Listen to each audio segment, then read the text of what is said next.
What is going on, crisis actors? It is episode 1094 of Pop Culture Crisis. My name is Brett. I hope you guys are all having a fantastic Thursday today. It's Odyssey Day, ladies and gentlemen. I will be going to see the movie tonight with a review forthcoming, so I'm sure you are all here to celebrate that. I have no doubt in my mind you guys are very excited for the Odyssey. But joining me today, my guest co-host, introduce yourself, please, sir. What up, Brett? What up, nerds? Glad to be back here as always. Yay, it's the Odyssey Day. Look, we're so excited. Hey, look, so the thing about it is, I can't say that I'm not excited. I enjoy going to the movies, especially for something like this. The length of the movie alone is enough to make it harder on me, but like 3 hours is not always the same depending on the director. I enjoyed Oppenheimer for what it was in the theaters. Not saying it's a movie I'd ever want to watch again, but it didn't feel like the 2 hours and 50 minutes that it was. And I'm hoping that tonight this movie feels the same way as well. And to that point, ladies and gentlemen, there's more to worry about than just whether or not the movie is any good, because that's a matter of subjective opinion. And right now, everyone's basically arguing online about, if you like it, you're a shill. If you hate it, you're a chud.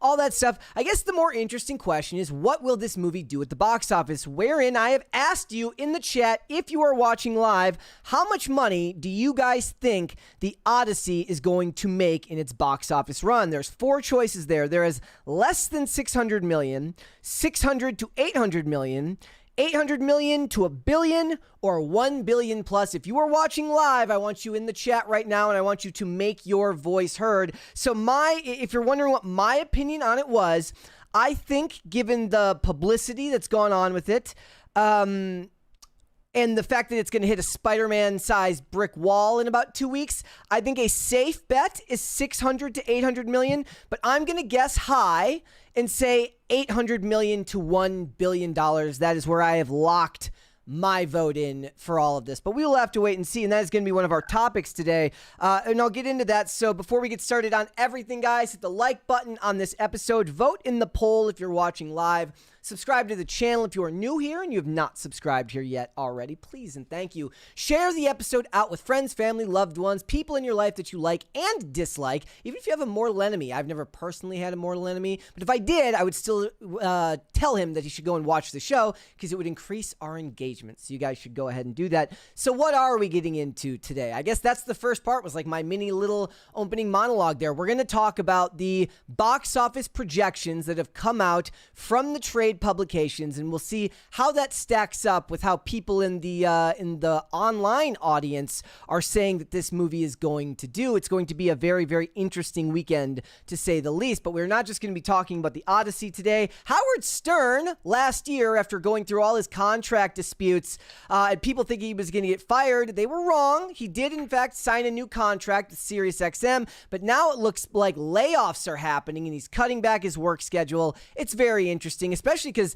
they're making it out like the reason it's so hard for him to exist is because SiriusXM is also the host of Megyn Kelly, and he bashes Trump, as if that matters at all. So we'll get into that a little bit. We're also going to talk about the Nightmare on Elm Street reboot that is coming out from Paramount Pictures. They have just picked up the rights from the Wes Craven estate, so we'll talk about that. Also, it does look like the box office this year is on pace for a bit of a renaissance as far as its total overall domestic box office at the end of the year, spearheaded for the most part, by Gen Z and newer movies and some other, unlikely success stories. We'll get into all of that. And also, if you're a DC fan, I do hate to inform you, though I'm surprised, I'm sure this will be a surprise to none of you, the Batman 2 has been delayed yet again. This is like at this point, just stop talking about it until the movie is done, because nobody buys it. And they had like this, it's not a teaser,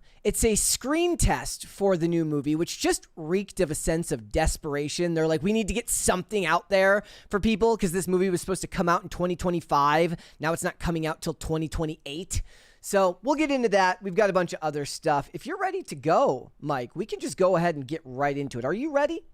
I was born ready, Brett. I always like to hear it when people say that they are born ready. All right, let's go ahead and let's talk about what's going on with the Odyssey right now, because that is, I suppose, this is the question that is on everybody's mind. How is the Odyssey going to fare at the box office after months and months of backlash, months and months of people turning it into a culture war issue? Now it's basically been distilled down to this this film where if you like the movie, if you come out and you give a positive review for this movie, you're a shill.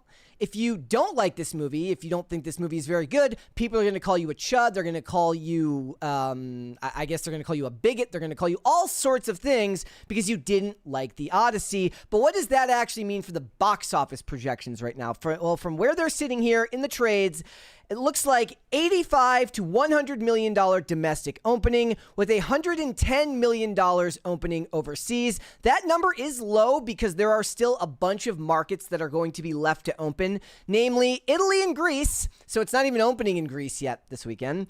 Korea, Japan, and China, all of those markets premiere later. I don't even really count China anymore because no matter how much money they make there, they only keep about 25% of the box office take from a Chinese released film.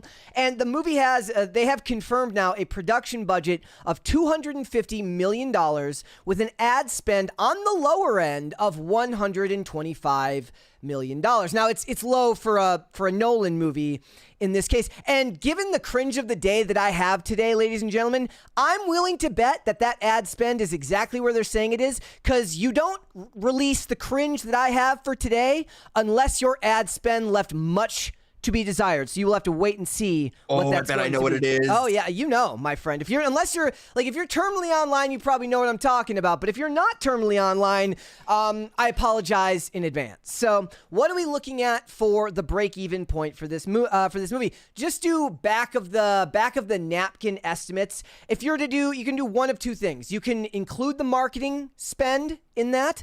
I don't usually do that. I usually only take the production budget and use that as the break-even point because these companies pull these from different sides of the ledger sheet. But let's look at both of them. If this movie costs $375 million, if you use the traditional Hollywood formula of 2.5 times its budget, that means it's got to make about $925 million at the box office if it wants to break even. $625 million if you just use the production budget for that. I think over $1 billion is a safer number to go with for a movie like this. That ain't happening. I think what's so? going to happen, it's going to have a huge first weekend because for some reason we're all led to believe that we just have to, suckle the udders of Christopher Nolan. So just from that alone, it's going to have a huge first week, and then I think it's going to, the box office will disappear like Ellen Page's titties. I don't know if I agree. Okay, so here's the thing. Christopher Nolan is one of those directors who's known for not just coming in under budget, but he's one of those guys who he has strongholds week after week. Now, IMAX might actually benefit him with that. So people who want to see this movie are going to be willing to wait till next week if they can't get it in the screening that they want to get it this weekend. If they want to watch it in like 70 millimeter IMAX, they're not going to go watch it this weekend at a regular theater. They're going to wait till next weekend to go and watch it in the screening size that they want. He typically has a good ratio when it comes to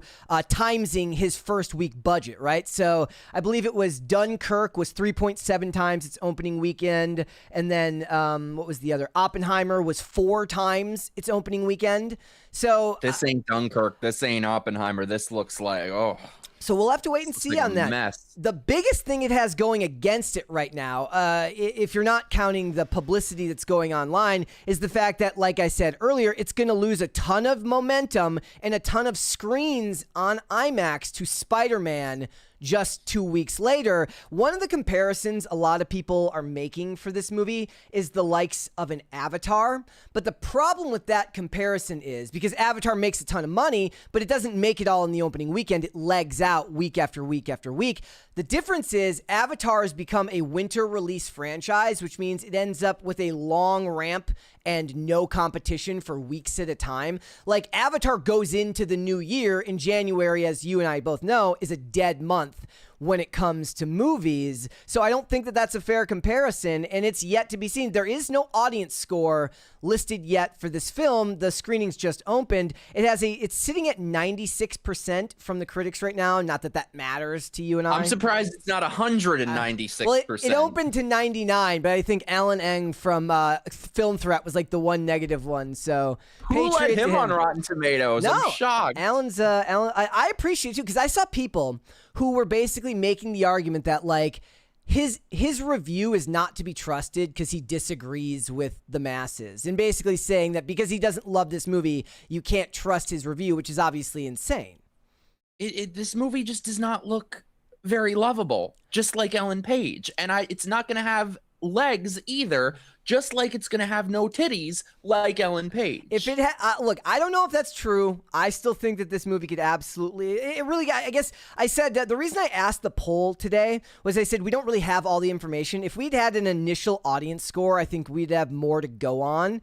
But given Christopher Nolan's track record in recent years, his legs at the box office have been strong. Now, he hasn't had a movie that's had as many controversies as this movie has had. So it really is going to become some sort of indictment on just how relevant and how meaningful online discourse around a movie is. If this movie makes $1 billion at the box office, it's showing you that the people speaking the loudest online perhaps don't have the influence they did, and perhaps those same people who they attributed the failure of movies like Mandalorian and Grogu and Supergirl to, maybe it wasn't them all along. Maybe people just maybe normies just didn't give a crap about Supergirl, which is obviously more likely to be true. I see. I don't think it's going to be because of any online controversy. I agree with you on that front that the internet isn't real life. I think it's just not going to do well because, let's be honest, looking at anything that's come out of this movie, I feel like I got hit by a damn tranquilizer dart. I cannot imagine sitting through 3 hours of this. And also, that's fascinating to know that it's not opening in Greece. I wonder how they feel about this in Greece.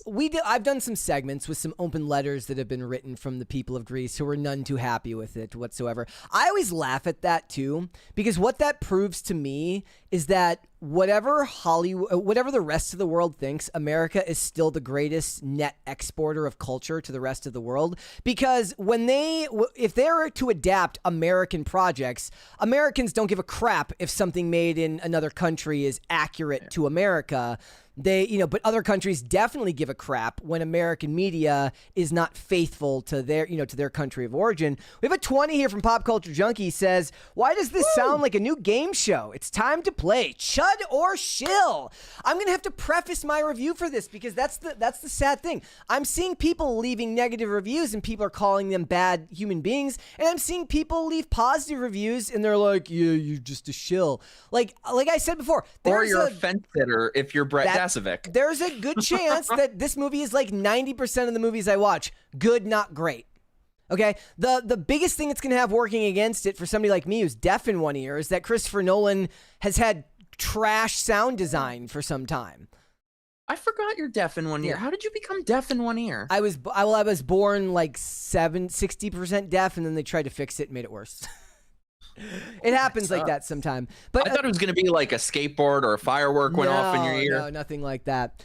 Here's from Global Box Office, which confirms their the $125 million per Variety for the marketing spend. It is right now overperforming at the European box office, tracking now upwards to $40 to $50 million through Sunday. Europe may represent 55 to 70% of the international opening weekend. The interesting thing about this is my prediction for this movie was that it would do okay here and overperform overseas. And I guess that number is a bit skewed right now because it's not opening in all markets all at once. But this is what happened with the release of Michael. Michael legged out its box office because it kept releasing in new markets as the weeks went on, and it ticked upwards, which is why the word of mouth on this movie is going to be so important for the audiences. Like, what we have to say as people who are terminally online doesn't really matter. What's going to matter is what the audiences are saying to their friends and family, not weighed down by the culture war. Well, and I think what most of them are going to say is it's a piece of shit. That's That's what I think they're going to say.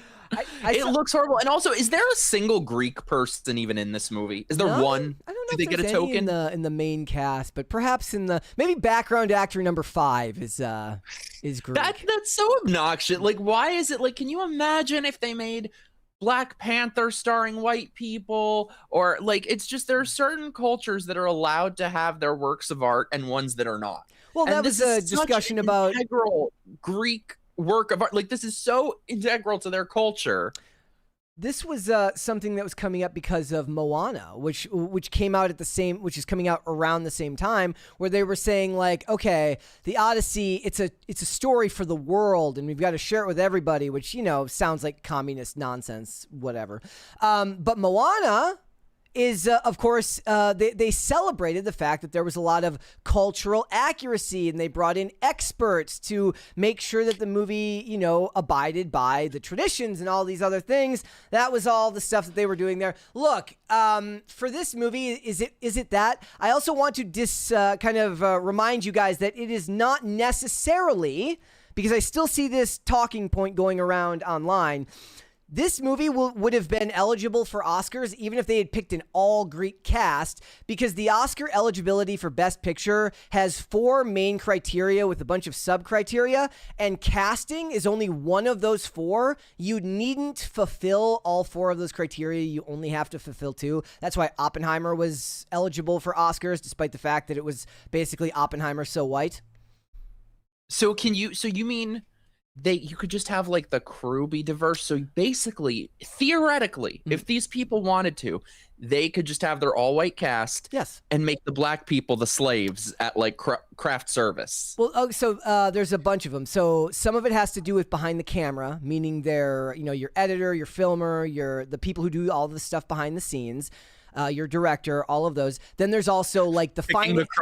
Then there's also the finance department and the people who work behind the scenes in the logistics sense, right? So there's all sorts of different criteria that you can meet. A lot of it ends up being like you have to hire a certain amount of interns for a position. So they just go and grab someone from Harvard Business School, and it doesn't matter who they are because they just want to do it to be eligible. It does not need to be necessarily in front of the camera. Now, that does not make the argument wrong when people say, but they'll do it anyway. They'll still do the stuff in front of the camera for the purpose of Oscar bait because it ingratiates them to the Oscar voters if you make the cast of the movie more diverse than perhaps the story even calls for.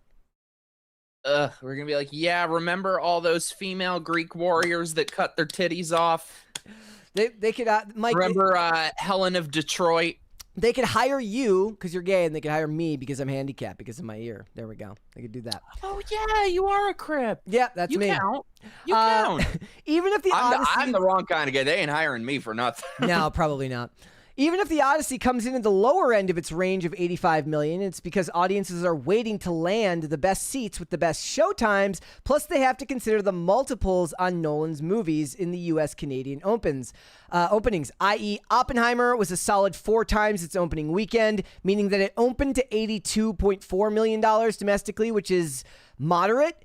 And it finished with $330 million, so it times it very well week to week to week. Traditionally, a movie is seen to make about 3 times its opening weekend box office, but Nolan comes in above that average, if that makes sense. Did you like Oppenheimer? I did. I mean, as much as you can like a movie like that, where it's like it's not a movie I'd ever watch at home, because it's just like my phone would be calling for me.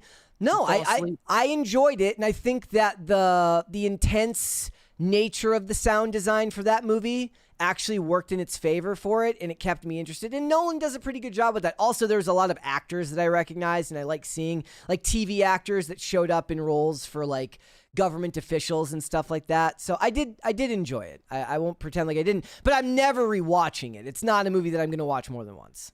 Did you see it? This is why I never saw it, because if I did, I feel like I would have to pretend to like it, and I don't want to have to pretend to like it. You don't have to. That's the thing, though. You don't have to pretend to like it. That's the thing should be, if you like it, it's not the end of the world. And that's the weirdest thing. Is like people have attached their like identity in the fight for Western civilization to this movie. Now I understand where people are coming from. The people who they're not even pop culture adjacent. They only care about these things as far as the culture war can throw them. So they have a different interest to it than you or I. That's fine. I get it. I get it 110%. But given the fact that I do a podcast that talks about stuff like this, I'm gonna go see it. I just am. Here's the thing. If it looked like a good movie, I wouldn't care about Helen of Detroit. I don't know if I could suffer through zipper tits. I would try to look past zipper tits. Did you see any of the clips? The ones that were leaking online? I dare not pull those up because this channel is getting banned if we did that. Oh, I thought that's what the cringe of the day was going to be. It's not that. It's worse. Then can I describe it to you? Oh, go ahead. Oh, you got Ellen Page running like this. Well, barely running, like unable to run. Hobbling. But like this. And I'm like, oh my God, see, this bitch is so used to having her titties flopping that now it's like a phantom limb. I think that explains it. I think that's what it is.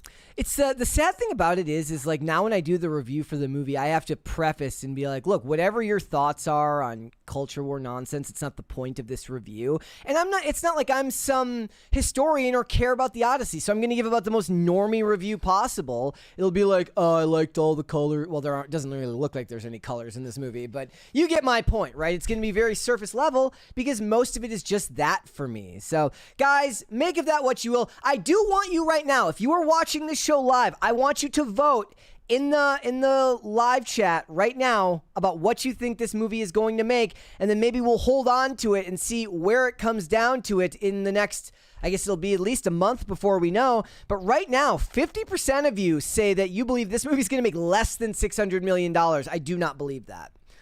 I do not believe it's good. No, I think 600 to 800 is a fair guess on the low end. I'm still going 800 to $1 billion, and that's me out on a limb because I haven't seen the initial audience score yet. And then we're gonna have to deal with everything. Everyone's gonna be literally. This is the best part. Fast forward to like Monday, right? And I can already see the video we're gonna have to make. The Odyssey's getting review bombed.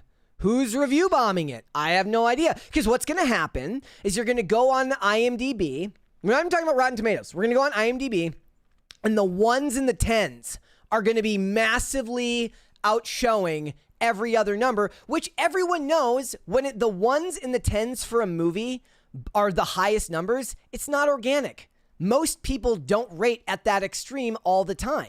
So it's going to be like, who's review bombing it? I guess everyone.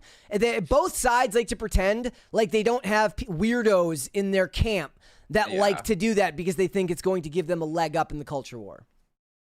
But the thing is, most of those people, a movie that they're so against, they go to see it anyway. Well, yeah. I mean, that's the weird thing for a lot of it, right? It's like I've kept pretty neutral on this movie because it's just nothing about it has offended me. Maybe if I was Greek, it would have offended me. But until they make are there any famous Polish people? When they make a famous Polish person and they make them played by like a black person from England, maybe then I'll be offended by it. But it doesn't make the cultural criticism of the choices wrong. It just means that for me, that's not going to stop me from going to see the movie. But I'm also like, I loved the show Merlin, which had like Black Guinevere in like 2008, 2007. I'm not hard to please when it comes to that stuff. So. I don't even care about that. I mean, I'm not offended by it. I do think the idea of, that little zipper tit elf, Elliot Page, as a Greek warrior, like that's just hilarious. But I don't even care about the racial swaps and stuff. It's to me personally, when something is so intrinsically linked to a certain culture, it's not going to be as good if it's not authentic. I don't want to see The Sopranos without Italians. I don't want to see The Wiz without black Wait. I'm going to have to ask you right now. Okay. They're remaking The Sopranos right now. Just in this hypothetical, they're remaking The Sopranos right now. They say, don't Mike, you speak this into existence. Mike, don't you do it. They say to you, they say, Mike, here's the deal. You can cast everybody in this show including Tony Soprano, but Tony Soprano has to be race swapped. Who do you race? Every other character can be 100%. Like, this is actually the inverse of what they usually do. Usually they leave the main character as the original race, and then they race swap everybody else around them. But they're doing the inverse here. They're like, Mike, for the sake of Italian culture, you get to pick every actor that has to play an Italian, but you have to pick the race swapped Tony Soprano. Who you picking? Nobody, I would say, vaffanculo. Nobody. You don't gotta pick one. Sopranos. It's perfect. It's perfect as it is. There's a 20 here from Not That John Stewart says, The Witcher series original author is Polish, and the stories are based on Polish folklore. Yep, there you have it. And poor Henry Cavill. Henry Cavill's not Polish, though, I'm guessing. What is he? Somebody have to go look it up. I don't know. All right, let's move on. It's time for you to give everybody a rundown on what is going on with Camp Crystal Lake. It's a series, right? Correct? Excuse me. Sorry, no. I thought I was off screen. No. Well, you were, and then I went straight back. So Camp Crystal Lake is a series, not a movie, right? It's an A24? Yes. That's strike number one. Wait, what? Strike number one is that it's A24. You're not an A24 guy? I have two things. I make fun of letterboxed Americans, and I make fun of A24 Americans. We are aware I am a letterboxed American. I would not say I'm an A24 American. Okay. They're hit or miss. Okay, go for it then. Tell us what's going on with Camp Crystal Lake. But so this is a TV series adaptation of the Friday the 13th series, and it has been since, I think, 2009 since we got a Jason movie. There have been all these lawsuits and rights issues and stuff. So I'm hoping for the best. I got some reservations. Here is reservation number one, is that initially this show was supposed to be done by the guy who did the Hannibal TV series. Brian Fuller?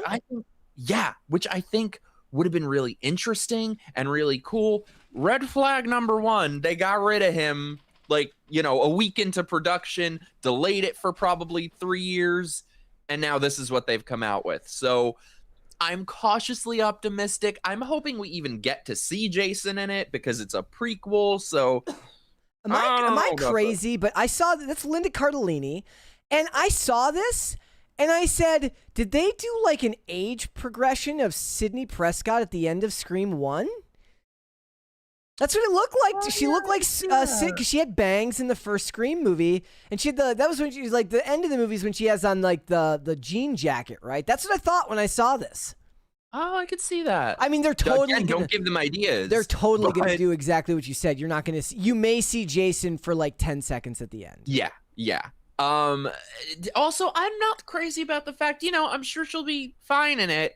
I'm not crazy about the fact that Mrs. Voorhees has to be like a young hot chick now too. I kind of want her to be a crazy old lady with a smoker voice. Like, Jason, mommy loves you. Like Margot Martindale or something like that to play her. Oh, that would have been good. Like the Fridge Pamela Voorhees. Yeah, I want her to be a big girl. Like that's what it would have been in the 80s, right? Like they wouldn't have written the mom as anything traditionally attractive.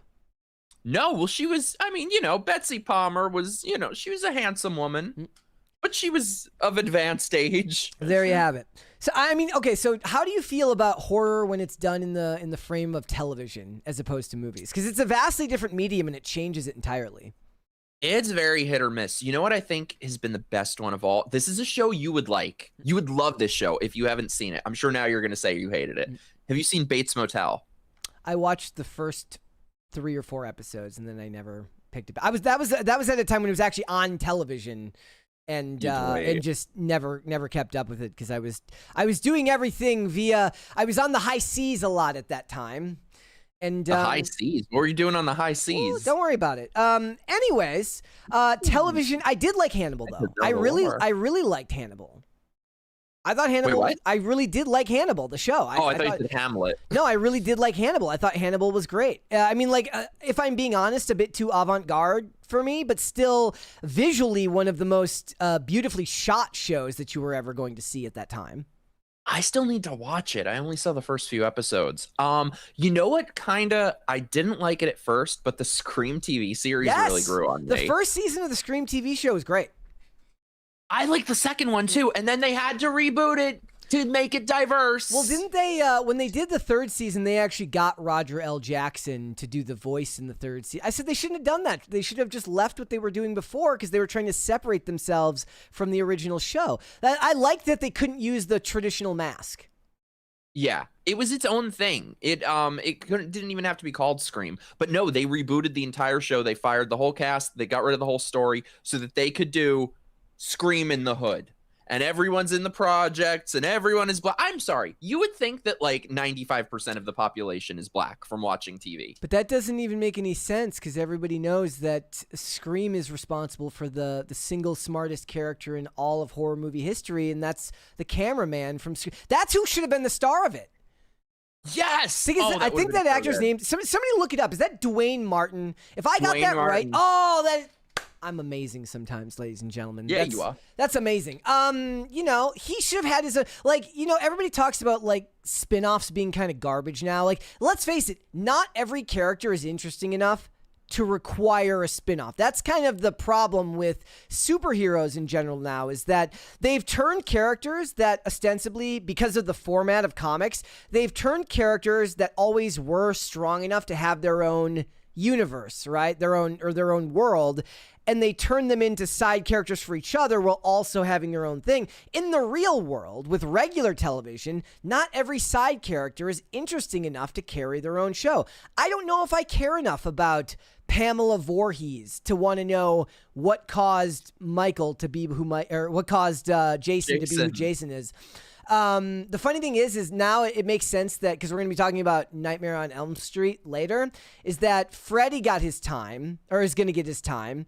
Jason is going to get his time, but it was Michael's time in the early 2010s because of the Legacy sequel.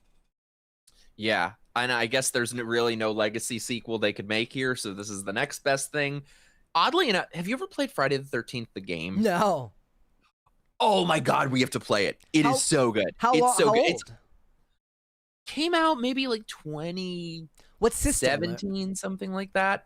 All of them. The thing is, though, there were all these lawsuits, so they got rid of it. However, if you look up Camp Forest Green, there's like a fan thing that they kept it going. I figured out how to get it. We have to play it. It's kind of like better than all the movies combined. That's hilarious. That game is amazing. Well, but yeah, hopefully this will be better. I mean, it can't be worse than the Chucky series. Oh, you weren't a fan? I know that was a polarizing one, right? Like that one split a lot of audiences. Let's Let's just show the audience that we're already going to get demonetized later because I'm going to show the Batman test footage. So since we're already going to get demonetized, we're going to have to cut it later. Let's show people the teaser trailer for this. Here we go.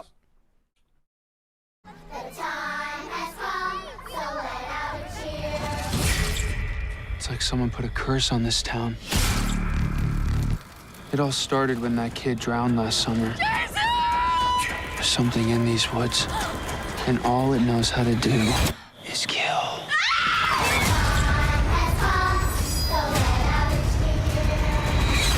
Mommy's here. Please don't suck. Please don't suck. Please don't suck.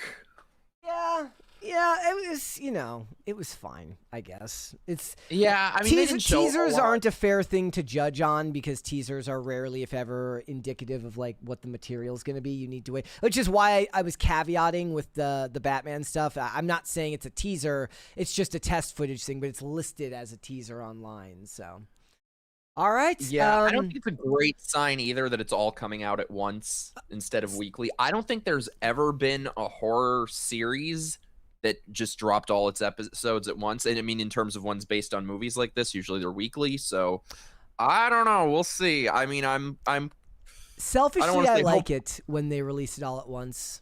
I do. I prefer it that way. I'm torn. I get why. Like if it's for the sake of covering it for the channel, it helps when it's released weekly. And you can understand why they do that from a business perspective. That way you're getting more bang for your buck. You're not just getting rid of all the material at once. You can stagger the releases and keep the momentum going for the show.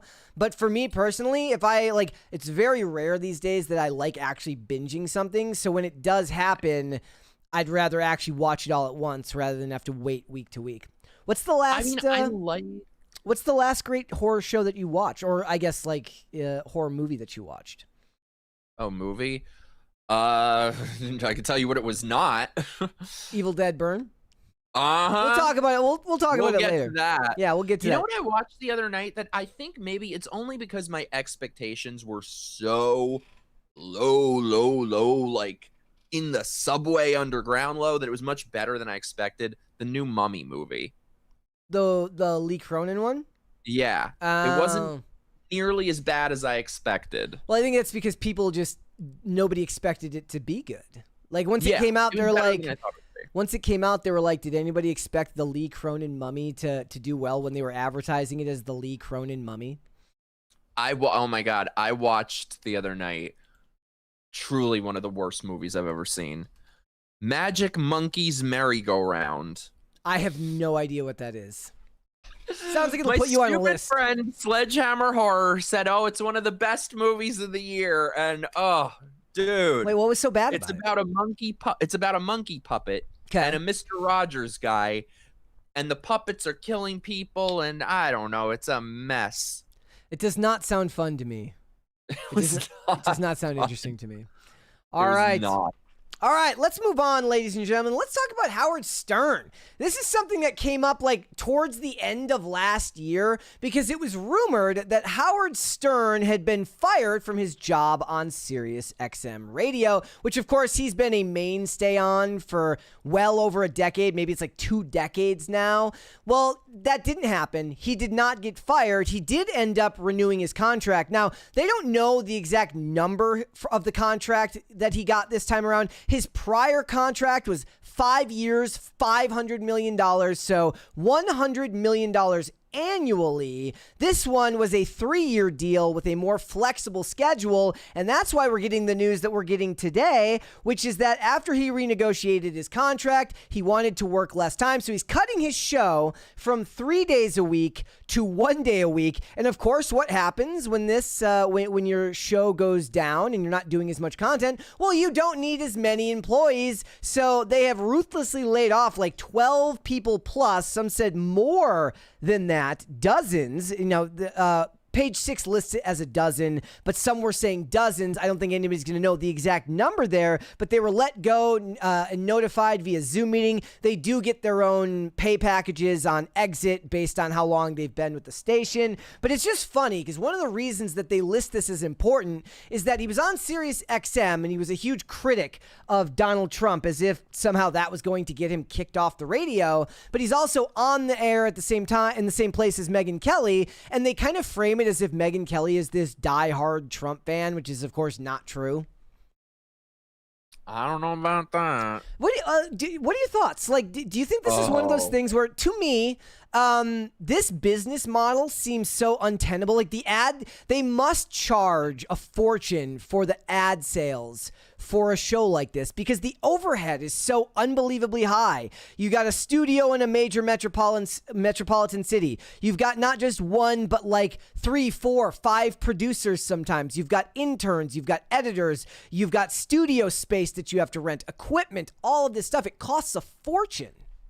Well, and it could be maybe it's just outside of my bubble, and maybe it's like people who commute and stuff, but who subscribes to Sirius? I've never in my life met a person subscribed to Sirius. People who buy new cars and don't realize it comes with their car, and then it goes away. And then they cancel it in 30 days. After 3 months or whatever it is.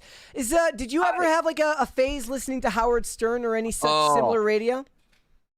Don't get me started. Well, no, go ahead. Don't get me started. Oh my God. This POS is what he is. This man is the biggest sellout in the history of sellouts. He was my hero growing up. I grew up listening to him. My mom and I would listen to him in the car on the way to school because my mom was a little sick in the head and probably shouldn't have been allowed. However, I was always, my entire life, I was like, I just want to be Howard Stern. And this son of a bitch sold out every person who has ever supported him. And the thing is, he got his free speech, but he wants to take away your free speech. I loved him when he was, in the Private Parts era and stuff like that, that he used to be a free speech warrior. He used to fight against the FCC and all these things and push for more speech and less censorship. And now that he got his, and now that he got his money, he don't care about anyone else's free speech. He's on every moment on the side of censorship, on the side of deplatforming, canceling people. He said that people that don't get the ought to die, just die. He was like Don't allow locking himself in his house for like 2 years because of COVID. That's the thing. These people are sick in the head. They genuinely are. And so they want to project their neuroses on the rest of us. It's like that saying, misery loves company. These bitches want us to all be their company. And I don't want to be your damn company. Do you think it's the type of thing where, like, look, SiriusXM was looking to cut a bunch of their costs anyways. It makes perfect sense. The business model doesn't work the way that it worked 20 years ago, right? Like, I don't even know how it worked back then. Like, because just like you, I was like, look, I don't know anybody who actually pays for SiriusXM when you can just pay for Spotify and get your podcasts there, or get your material on a place like Spotify and all your music all at in one place. But perhaps there is just this dying this is actually one of the things that's going on with Paramount right now. So everybody's been pretending that the reason the media is so against the Paramount merger is because of the movies. Like they believe that Paramount that the government wants to prevent Paramount from, not the US government, but all these states that are suing Paramount to prevent the merger with Warner Brothers. They're pretending like this is about the movies, but we know that it's not. It's about access to CNN. They want access to a major network, and they don't want it to fall under the Ellison's control. Now, to be fair, I think you should be worried about any level of consolidation whatsoever. But, you know, in lieu of Fox being what it is, it's not MSNBC, MS Now being what it is, the push for something like CNN to theoretically going under the auspices of like Barry Weiss is interesting, but I don't necessarily think it's a good thing for that much media consolidation. But they're not honest about it. They're pretending like this has everything to do with the movies. Ooh, we don't want these theaters to have to suffer, or these people who work in Hollywood to have to suffer because of consolidation. But we know that if they prevented Warner Brothers from selling, Warner Brothers has never managed to be successful on its own. It's constantly sold from brand to brand to brand. It'll end up just getting sold off, shuttered, and just sold off in parts to other brands. And then they'll gladly let Disney buy up all of Warner Brothers' assets, even if they can't buy the network, right? Because they couldn't buy Fox. When they bought the 20th Century Fox studio, this is why that comparison never worked. People on the right would be like, whoa, where was this energy when Disney bought Fox? Well, Disney didn't buy Fox News. They bought 20th Century Fox Studios in their movie library. They didn't buy the news network. What the right is saying right there is technically wrong, but the left is being dishonest about it. The whole reason they want to prevent this merger is because they want to prevent David Ellison from owning both everything that they have with Paramount, meaning CBS, as well as CNN. It's so hilarious, too, by the way, that Barry Weiss is too right-wing for these people. Oh, the far-right Barry Weiss. Yeah. And by the way, guys, if you're wondering what I'm talking about, there are literally it's literally nothing but lawsuits going on right now over there at Paramount. So they are being sued by 12 separate states, including California, to block the merger. Now, California, you could make the argument, maybe it makes a little bit of sense if they actually cared about the movie studio. We know that that's got nothing to do with the movie studio when it comes to this. But you look at some of these other states, like why does Colorado care? Why does Colorado care? No idea. Now they're being sued by shareholders. There's 3 or 4 separate lawsuits in total, 3 or 4 separate big lawsuits and a bunch of smaller lawsuits that they're doing this to prevent the consolidation. And what we're seeing is kind of like we were talking about with Howard Stern. It's the death rattle of the old business model. It's not as profitable as it once was. These people are insufferable. It's always something with them. It'll always be something. It's all performative. Their words mean nothing. They're going to switch their position a week from now when they're mad about the next thing.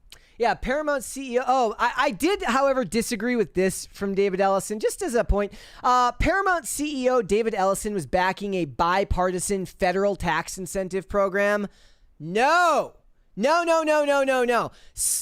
Somebody in Wyoming should not have their tax money used to fund bullshit made in California. If the state of California wants to put tax incentives on the ballot because it's relevant to their industry, to the jobs in their sector, in their state, that makes perfect sense. The federal government should have no part in giving tax incentives to Hollywood companies, on top of the fact that the message that Hollywood generally wants to push is not going to be one that's supportive of anything other than far left progressivism. First of all, whenever somebody says the words bipartisan, my ass cheeks clench because you know it's going to be something awful.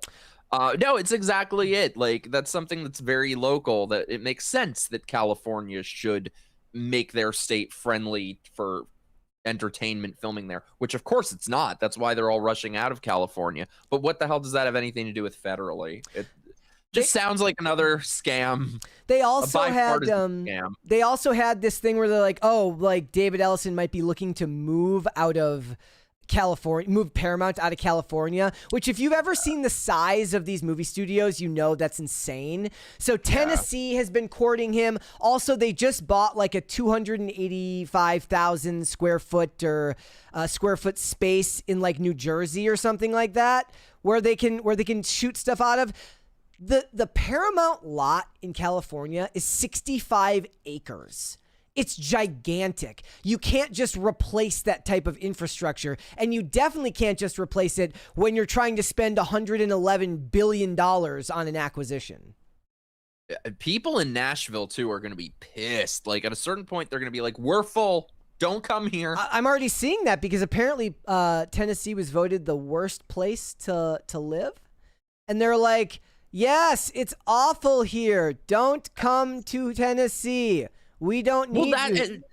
And that's where a lot of conservative companies moved to. The Daily Wire moved there. Yeah. They were based in California, and now you're going to get all the worst types of people. Ugh. Mary is over there right now, probably listening to the rain. It's probably raining over there. Does it rain there? She said that it rains intermittently. She's like, it's really weird. It doesn't rain for like the whole day, but it rains a lot, but just for pockets of time. I was like, yeah, that's probably like when we're going live, right? When it's going to be really annoying for the audio for our show.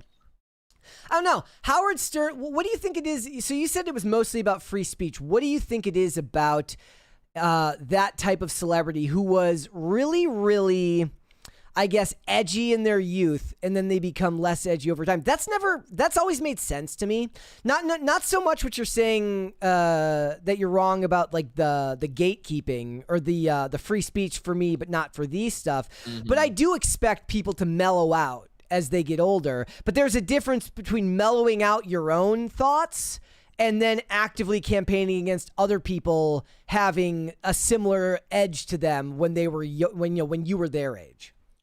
I think it's just a simple case of being completely out of touch, having all the money in the world that can shield you from reality. But the thing is, he turned on every person who has ever supported him, because it really was his entire audience at the time that he was an edgy figure was blue collar people, rednecks, like more conservative types were his base, and now he hates them. And the thing is, too, there are many people who were friends of his for years who, when their job is under attack, when they're losing their livelihoods for exercising their free speech, somebody like Roseanne Barr, he completely supports that because he made his $1 billion, so he doesn't care. And also, this SOB, he was best of friends with Donald Trump for what, like 20, 30 years? And just never realized what a terrible, horrible person Trump clearly was this whole time. He's a Nazi, he's a white supremacist. And you just never realized that, never had a problem with that for 30 years. Yeah. But now suddenly that it's the current thing. I love that the Daily Beast took a jab at him by posting that picture with it. I appreciate the pettiness on their part. Well, and also it's just like now he's interviewing Hillary Clinton, and he's part of the machine.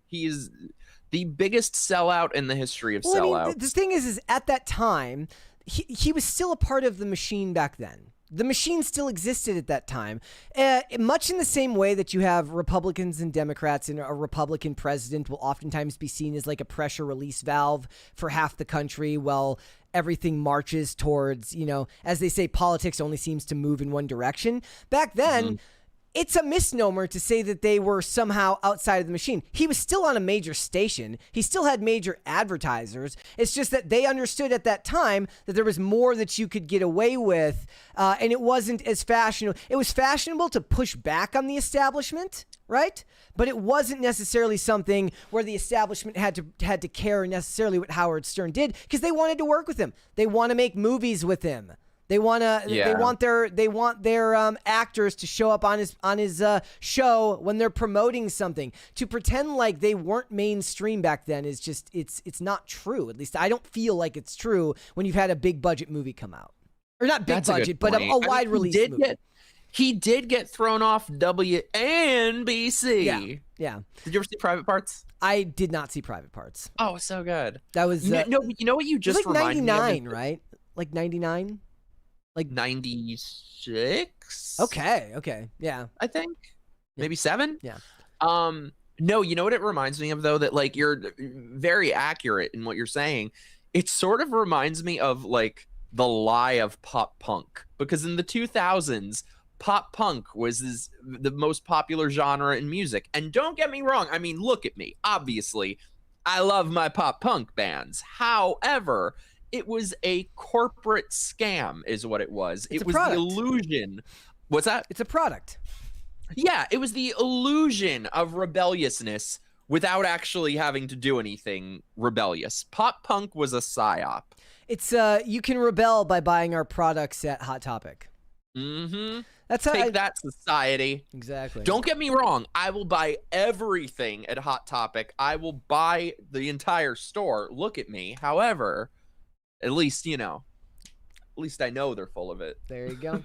All right. What would you like to see? The cringe of the day or the cute of the day first? Which one first?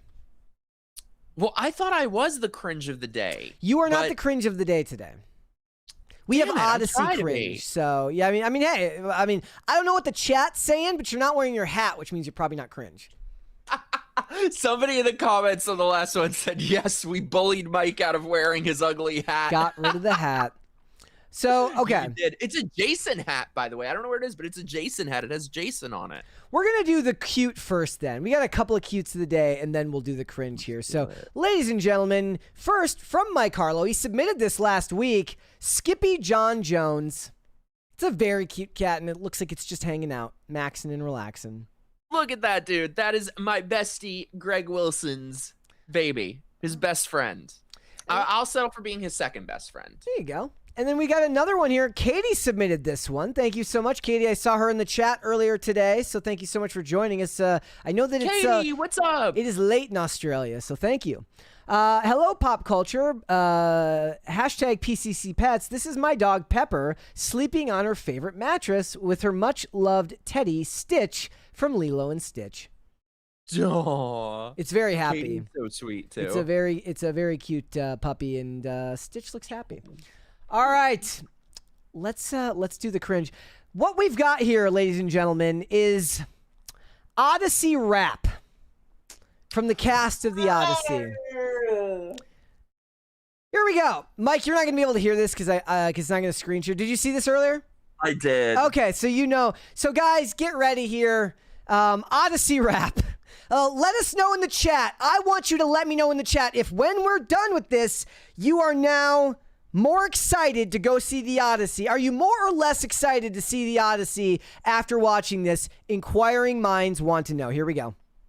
Telemachus, Penelope, Antinous, Odysseus, Athena, Telemachus, Calypso, Penelope, Menelaus, and Helen of Troy. Odyssey, After the Iliad, Hidden Horse, won the war. Yeah, I'm serious. Odyssey, Odyssey, Itching for Ithaca. Get past the Peloponnesian Peninsula, Odyssey. Mediterranean, Psych out of Cyclops, and crater his cranium. Circe is cursing them. Men into bacon bits. Gotta go. On the road. And Helen of Troy. Odysseus, Athena, Telemachus, Calypso, Penelope, Menelaus, and Helen of Troy. could be Homer. And Helen of We Troy. go over. Story in 6 feet. full of hexameter, Call it whatever. So long as What's this beat? Sirens on Sirens and Suitors and suitors. and Zilla. Charybdis. don't munch on the moors. But Helen, Athena, A helpful and generous. Help me get home. to defeat that Antenna was. Tell me, muse of that hero who's traveled so far. Far and so wide and his life came Raveled and Tell me, muse of that hero who's gotta be tired as hell. all because of The Odyssey.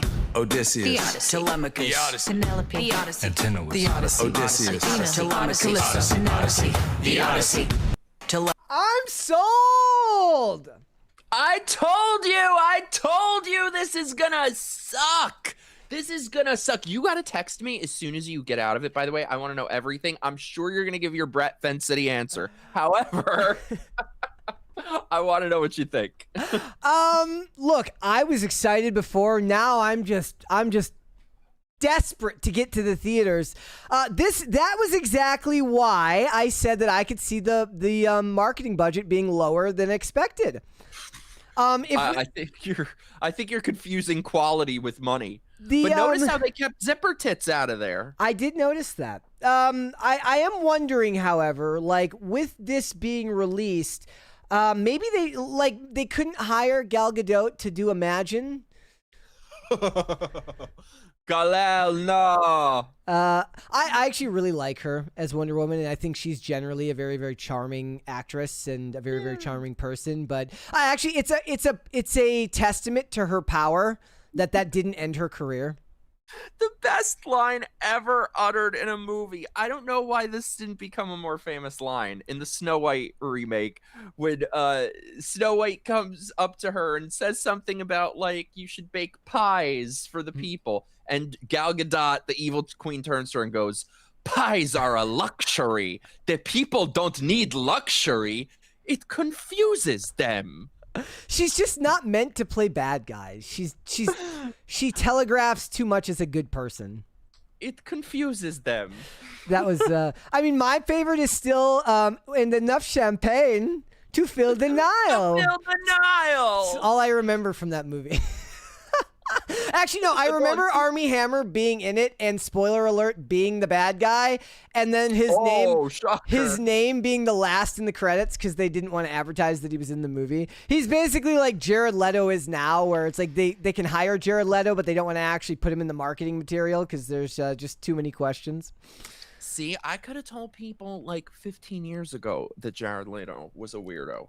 Not that Jon Stewart for $20 says plot spoilers. No need to see it now. I'm guessing people, are gonna. Which is worse, by the way, Yeah. that or the Wicked version of that? You've seen that, right? Yes. Ugh. All right, ladies and gentlemen, let's move on. Mike, you're gonna have to give everybody get the lowdown. What is going on with Nightmare on Elm Street? It is now once again, hopefully, going to be making its way back to theaters. I don't know. I have, in the words of, okay, I know I'm a really bad nerd here. Remind me who said it in Star Wars. Go. Who said it? I've got a bad feeling about this. I'm not a Star Wars nerd, so you have to talk to somebody else about that. Wait, no, I know Yeah. it, but I can't think. Okay. So was why it do you have a Obi-Wan? why do you have a bad feeling about this? I have a bad feeling about this. I think what it's gonna be all gray.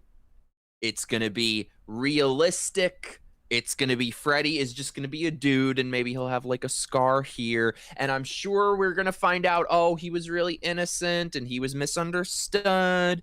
And it's gonna be all CGI. And, Wait, you mean oh, like his makeup? Like, what do you mean by CGI? Or do you mean like everything in Dream State will be CGI? Yeah. Oh God. Yeah. I don't know. I hope I'm wrong. Here is the thing that scares me the most. The people doing this are the people who rebooted the Scream franchise. It's Paramount. I believe it. I could be wrong. I believe it's Spyglass as well. I hope I'm wrong. So I was watching some different horror tubers speculating on who could be directing it, who could be writing it. And somebody said, this channel I love, we watched a movie, said, oh, don't be surprised if you see Guy Busick writing it.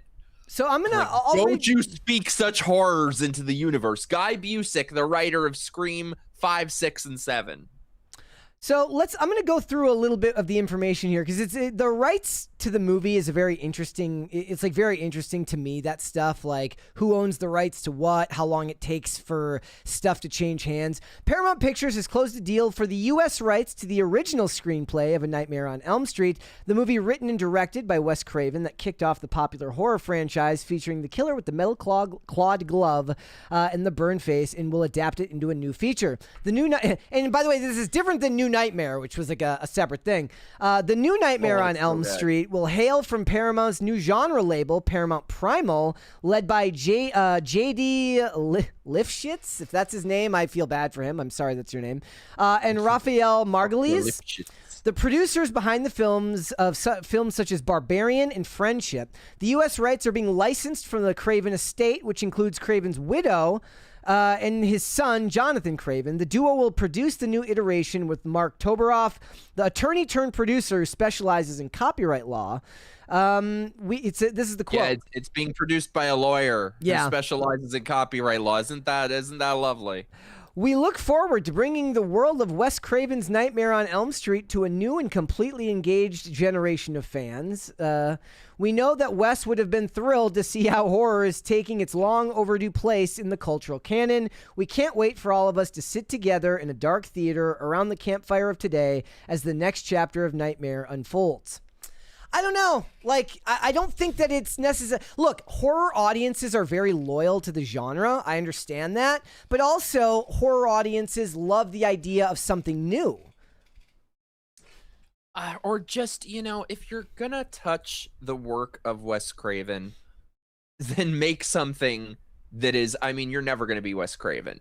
But at least try to achieve such a high bar, because these new Scream movies and a lot of these movies, they're not even trying. They're not even trying to be in the same universe as Wes Craven. And the thing is, Nightmare on Elm Street, the entire original series, it is all so handmade. It's very practical. It's very surreal. It's and I can just picture how this is going to be. There's something about the idea of being trapped in a dream that feels real, as opposed to trapped in a dream that feels like CGI. I mean, you know what I mean? You can't feel like CGI, but looks like CGI. But it, like, everybody knows that CGI in general, when it's noticeable, it distances you from the story just a little bit, depending on how good or bad it is. Now, back in the day, CGI was oftentimes hard to detect when you'd watch TV shows and movies, especially when you were watching things on lower resolution. I'm not talking about like cosmic stories in outer space. I'm talking about when they used to have to CGI breath, like on someone, like when they're filming someplace that's supposed to be cold, but it's not cold. When it's done well, and you're watching it on a lower resolution television, you couldn't tell the difference. Then you watch it on a bigger TV and you're like, oof, that is really noticeable. But for something like Nightmare on Elm Street or anything like that, any type of like horror fantasy, I mean, it's not fantasy, but surrealism, it benefits from practical locations that first of all, that the people in the scene can see, feel, and touch, right? Nowadays, it's not even just green screen. They use these gigantic dynamic light boards which project an image, which means the cinematography is going to be vastly different. That's why they're all gray. Who would you have hired to do this? That's a good question. Help me out here. Who is very practical? Who can do surrealism? I mean, I would have liked to get Brian Fuller to do this. It's not necessarily good answer. The same. I think he's probably better suited for camp for a television show than a movie. You know who I'm gonna say? Ryan Spindle. Okay. He would have crushed this. Have you seen this movie, The Mortuary Collection? No. Oh, you have to. I'm choking because you haven't seen it. Oh my God. It is just one of the most underrated horror movies of the decade. It's like sort of an anthology film, but every chapter in it is amazing and unexpected. It's very practical. It has this sort of dreamy, practical aesthetic. I want to see him do Nightmare on Elm Street. You know who they'll probably end up getting is Zach Cregers. I think it'll be someone worse. I mean, people really like Zach Cregger's, and I was like, I saw the other day that the Resident Evil movie is an hour and 35 minutes, which seems short even for a Resident Evil movie. Like, it feels like that should have been a longer runtime, but I don't know. I think it's gonna be someone worse. I like Zach Cregger. I don't think he'd be right for this. I think we're gonna end up with someone worse. Were you a Freddy guy, by the way? No. Have you seen them? I've seen only the original. Oh my God! Only the Oh, original. okay. Brett. Those I may be willing to Brett. actually go back. Like, the idea of classic horror is more interesting to me than modern horror. Trust me on this. You have to watch Dream Warriors. Okay. It is the greatest. I don't even know how to describe it. It's like it's its own genre. It is its own genre, and it just has everything you could ever want in a movie. You could skip part 2. Mm-hmm. That's the super gay one. That is the gayest movie ever made. Wait, what makes it the gayest movie ever made? Oh my God. There's like assless chaps. There's leather bar people. There's ass slapping. You know what they're probably There's going to end up getting for gay this? dancing like this, and there's the guy shrieking, and he's the final girl, and he's super fruity. You know who they are going to get for this? They're not going to get Robert Eggers. It's too modern for Robert Eggers. He's going to be like, yeah, but can we do it in the 18th century? I bet you James Wan could come on because he likes the franchises. But also, you'll get stuck with Eli Roth. I think it's gonna be someone worse. I think it's I bet it's gonna be written by Guy Busick and directed by who? Who would be terrible? Chat. Who's Scott the worst? Derrickson? Oh, I could see. Oh, you got it. Okay. Remember this? Somebody He remind did Black us down Phone, the though. road. People really like Black Phone. It's gonna be written by Guy Busick, directed by Scott Derrickson. Are you a Mike Because Flanagan he guy? did the Black Phone 2, which was just like it was like pissing on the grave of A Nightmare on Elm Street. Are you? So they're gonna be like, oh, it's the same thing. Yeah. Are you The a first Mike? one, I liked the first one. The second was an abomination. What else has he made? Like, the only one that I remembered was Black Phone. Also, are you a Mike Flanagan guy? Yeah. Okay. Like, Not like a super fan, but have you seen Midnight Mass? no, that's one of the ones that I actually was going to watch and then didn't. Oh, Brad, it is a masterpiece. I could see them getting Mike Flanagan for something because they're going to try and get a director that everybody's heard of for. He's for a already movie doing The like this. Exorcist, though. Yeah. Well, I mean, but this is probably it's gonna take time for script needs to be written. They don't have to hire out for some time for this movie. So It doesn't sound though like they're gonna bring back Heather Langenkamp. I mean, for movies like, well, what do you mean? Like producing? Like as a producer? No, I mean like it sounds like it's not gonna be a legacy sequel with her. No. I was like, Maybe for the best, they're but gonna bring I back love like and like they won't even be able to get Robert Englund, right? Isn't he retired now? he had the greatest idea of what they should really do for the next one. He said they should make an animated movie. But what I think they should do is make it like a real dark like how we used to have those really dark, messed up animated movies in the 80s, like Fievel or The Black Cauldron. But if you go even further than that and make it like an R-rated, hand-drawn maybe, like it would be so cool. That's like the. And then you could have Robert Englund. You're not a superhero guy, but there's a character named Spawn, and Spawn had an animated series that wasn't just like an adult animated series. It was like an adult animated series. It was wild. I watch it from time to time on HBO Max. But what I like about Robert Englund is he had like a whole career outside of playing Freddy, where he'd get guest roles on regular shows. Like anytime a show would do a Halloween episode, he would show up in the episode. I can't.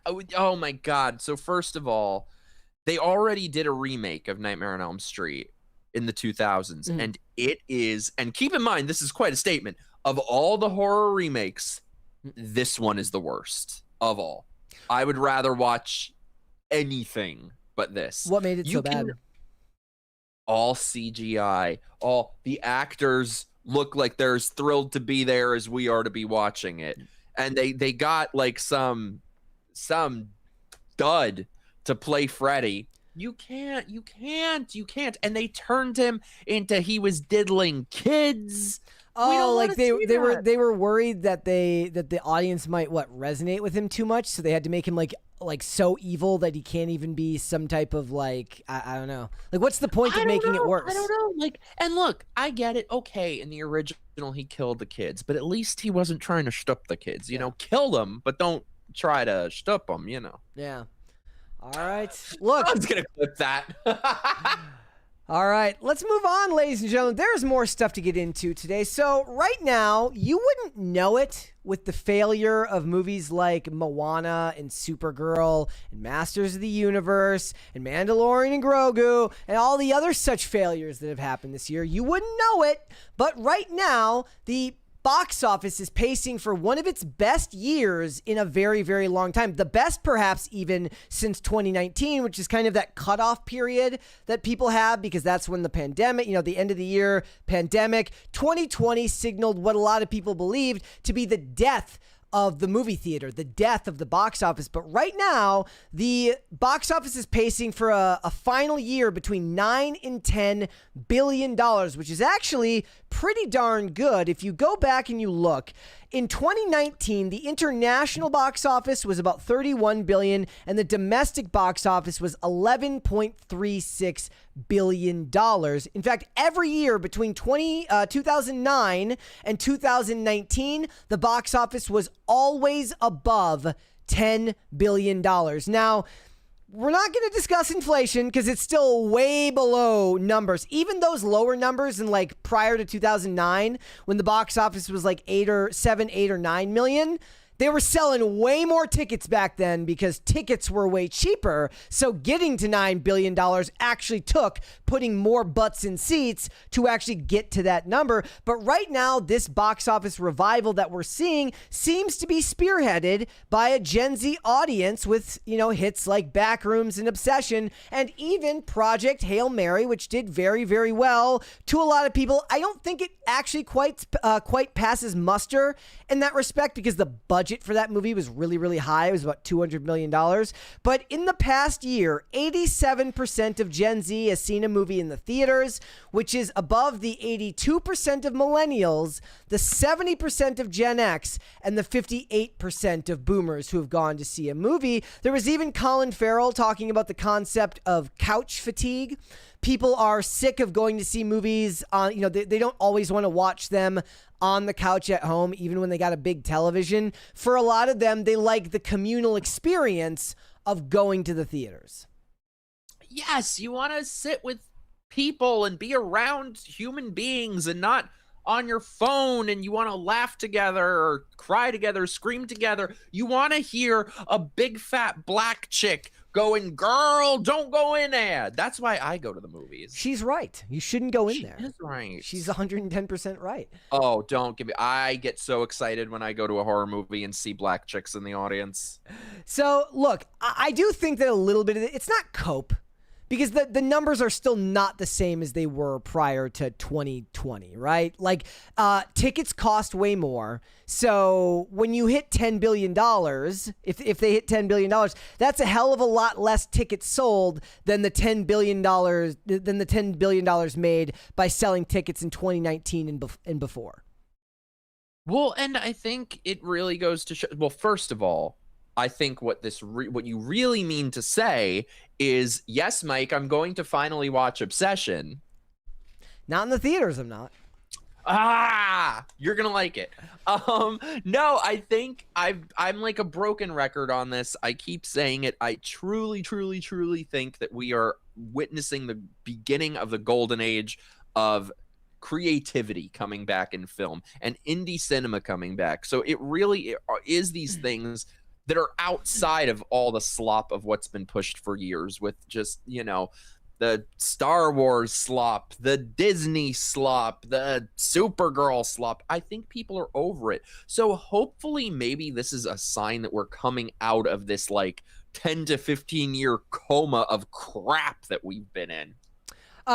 This is an interesting one. These are the box office highs so far this year. This is just interesting from Variety. Super Mario Galaxy made $1 billion on a budget of $110 million, which is Pretty damn good for that movie. Michael, $1 billion on a budget of $155 million. Interesting that it cost more to make Michael than it did to make Super Mario Brothers. No.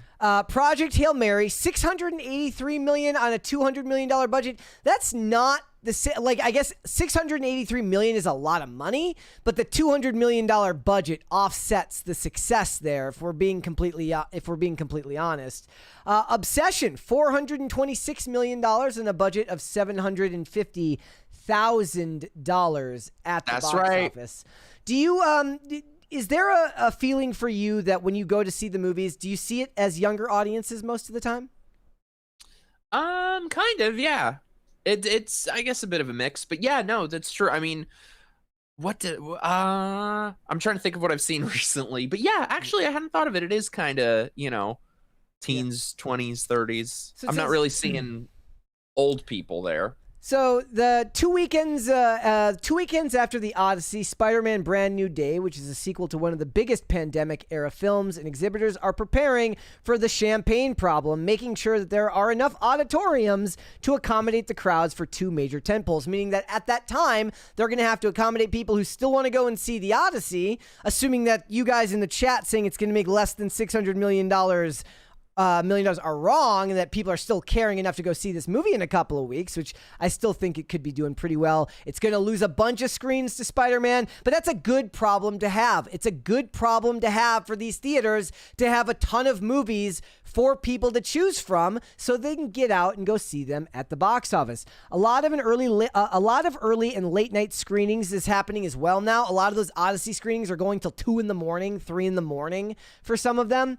This reversal in fortune came when movies were getting pushed to the fringes of cultural conversations. There was a growing sense on Wall Street and even in the studios that cinemas couldn't compete with Netflix and YouTube. There were also fears that younger generations viewed going to the theaters as hopelessly outdated, a throwback to a time before thousands of movies and shows could be accessed on demand in your house. That's not what it feels like to me. It feels like people want to go to the theaters again. At least younger people do. Yes, and also, what there is to go see when you go to the theaters. On streaming, there's millions of choices. And few of them are good, but you could sit there forever and not pick something. So Are you the type of person who has to sit there and look for 20 minutes? I'm the type of person who won't end up watching anything because I've sat there for 5 hours flipping, which is, by the way, why I unsubscribe to all the streaming services. You got to keep. I end up watching less stuff. Yeah. And none of them are good. I'm pretty good at. So I think Amazon Prime is the best. You can find so much old shit on Amazon Prime just out of nowhere. However, I did the other day, last Friday night, I went to watch the movie Safe House with Ryan Reynolds and Denzel Washington, which is one of those movies that's so beyond forgettable that I've seen it 3 times and I still remember nothing that happened in it. And it wasn't even the right movie. It was their photo. It was the poster from that movie, but it was from a Patrick Stewart movie called Safe House from 1998. It wasn't even the movie that they were telling me that they had there. I think that the part of the theater going experience is the ability to go out and do things with friends again as well. Yeah. And, I think people who only want to stream things, it's like the Howard Stern types. It's these neurotic twats that loved COVID because they could push their agenda on everyone. They could just be a shut-in because nobody wants to be around them to begin with. So they want us to have to live like that. They want us to have nobody to be around and be as miserable as them. So I think anything that gets us out into the real world around actual human beings and unattached from our phones is a wonderful thing. The other thing that I like about it is the advertising for a movie is still connected to the algorithm. But in general, going to see a movie, okay, you can go on Netflix and be watching something totally different than your best friend or your roommate or your dad or your mom. So you got nothing to talk about. But if everybody's, kind of coalescing around the communal experience of going to the theaters, you've got something to talk about that can push cultural discussion forward. One of the reasons Obsession did as well as it did, I think, is because it incited a lot of discussions online because people were they were all coming together around this movie rather than me watching. Like, literally, me and you are always, I'm like saying, I watch this, and you're saying you watch this. We don't watch the same things. How do you connect? Won't watch the ones that I say you gotta watch. How does a society connect when nobody has shared culture anymore? How does a society connect when one of the people in society is Brett Exactly. That's won't watch Obsession? But I mean, I think it's an important discussion to be had because it's not like these streaming services are releasing one thing at a time. 10 things come out at once, and nobody's watching any of the same things. No, and I think that's why it's so important to have some semblance of shared cultural things. Like, Obsession really felt like a shared cultural event. Not for you, maybe. It's why Game of Thrones was as important to the culture as it was when it came out, is because it was actual water cooler talk. People would have to wait for the new episode. Hopefully their HBO Go or whatever it was at the time is working, and their feed wasn't buffering or something like that. And they had a discussion that could be had around the water cooler at work. That's why the golden age of television, like cable, between like the late 2010s and, right around the time Game of Thrones ended, that was a big deal because people all still had the same channels, so they came together to watch those same shows. Like you said, there's a reason why The Sopranos will always have the legacy it has. But, like, for instance, there's a counter argument to that even as well. Breaking Bad didn't become as famous as it was until it made it to streaming. I think the same thing is true of like Mad Men. Like, they were popular enough to stay on air, but they didn't become culturally relevant until they hit streaming. It just seems to me there are exceptions like that, but I feel like at least stuff that is straight to streaming has zero, especially with movies. Yes, has zero cultural impact. Oh, and movies are the worst. Oh yeah, this is the thing. I can't name one straight to streaming movie that I even remember. There are a couple that I liked. Red Notice, the one with The Rock and Lucy. You do like the slop. It was in J.K. Simmons. It was so stupid. Like, there have been some streaming movies that I've liked. I'd have to go back and look at the reviews that I've done. But the thing I'm is, snooty. But the thing is, no, it's not even about whether I liked it or not. Sure, I liked it. It has no cultural relevance. It will never have any cultural relevance. It'll never be discussed again. That too. Huh? Because my film that I'm working on, a lot of people have said they think I'm delusional because I've had offers for streaming and I said thanks, but no thanks. I'm holding out for theatrical, and I am delusional, but this is why it's important to me to do something that has a cultural impact. I mean, that's isn't just background noise. That's actually what they did when they did Anyone But You, the movie with Sydney Sweeney and Glenn Powell.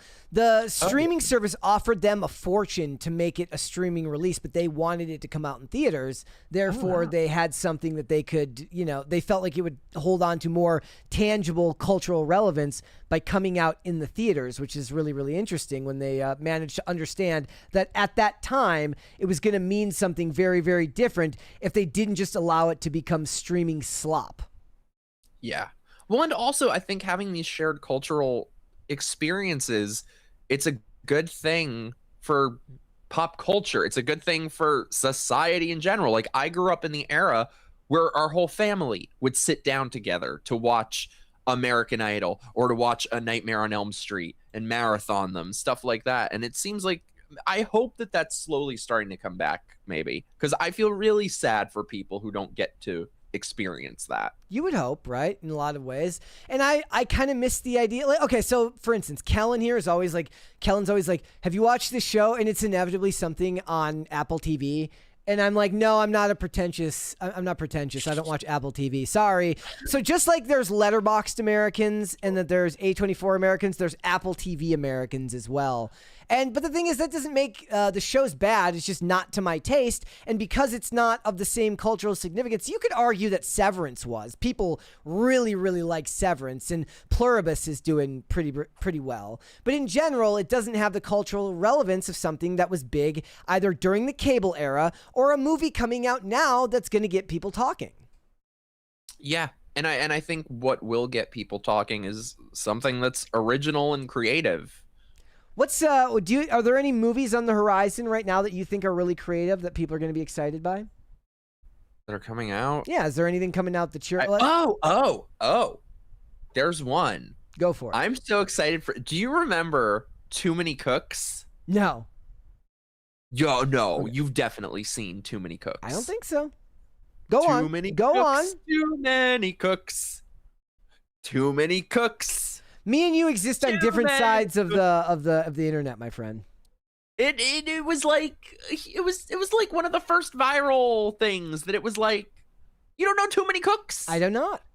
Chat, you know what I'm talking about. Well, anyway, then it won't mean anything to you, but the guy who made it has a movie coming out called Buddy, and it's like, did you grow up in the era with sort of these practical, creepy kids videotapes?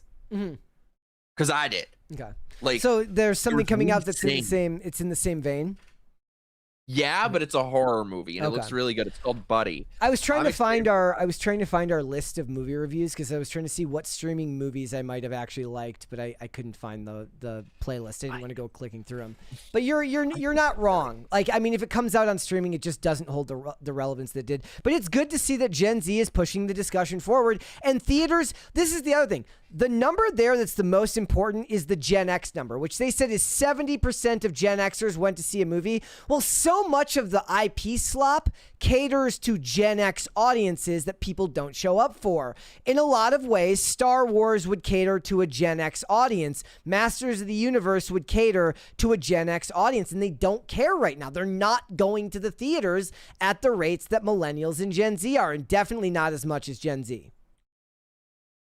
Chat knows Too Many Cooks. Okay. All right. Did you ever watch, though, by the way, when you were a kid, any of those like creepy kids VHS tapes like We Sing No.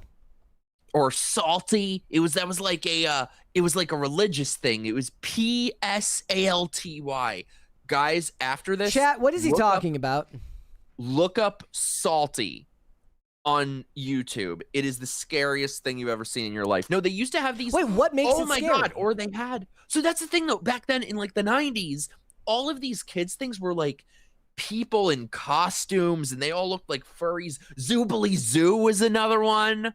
Okay. Or they had Winnie the Pooh, but it was people in the Pooh costumes, and they had a whole episode where Winnie the Pooh sings a song about not okay touching. He was like, now piglets, every day there may be people who want to touch your private parts. What the hell? Where are you finding this stuff? Your childhood was messed up, man. They showed that to us in kindergarten. It was called Too Smart for Strangers. Okay, so it's like Stranger Danger, which was like the program for the generation before me. Or they had We Sing. And it was a series of videos for kids in the 90s that was the most unintentionally creepy shit you've ever seen. There was We Sing in Sillyville, and it was a racial commentary. Like the colors got segregated. So like the blue people don't like the purple people, and the Chinese or the yellow people don't like the red people. And so they had to bring all the colors of Sillyville back together. Maybe I did see it and I just wasn't paying attention. Or you just tuned it out. That's why I am the true colorblind master here, because I was like, yeah, I'm so ahead of you guys. I'm not even paying attention to your weird anti-racist training back then. All right. Looking to see if anyone in chat knows We Sing. I asked him, I said, have you guys watched this stuff? Or was Mike just, did Mike just have like an abusive childhood with his schools where they just made him watch weird shit? All right. I need you to give everybody a rundown on why you hated Evil Dead Burn so much.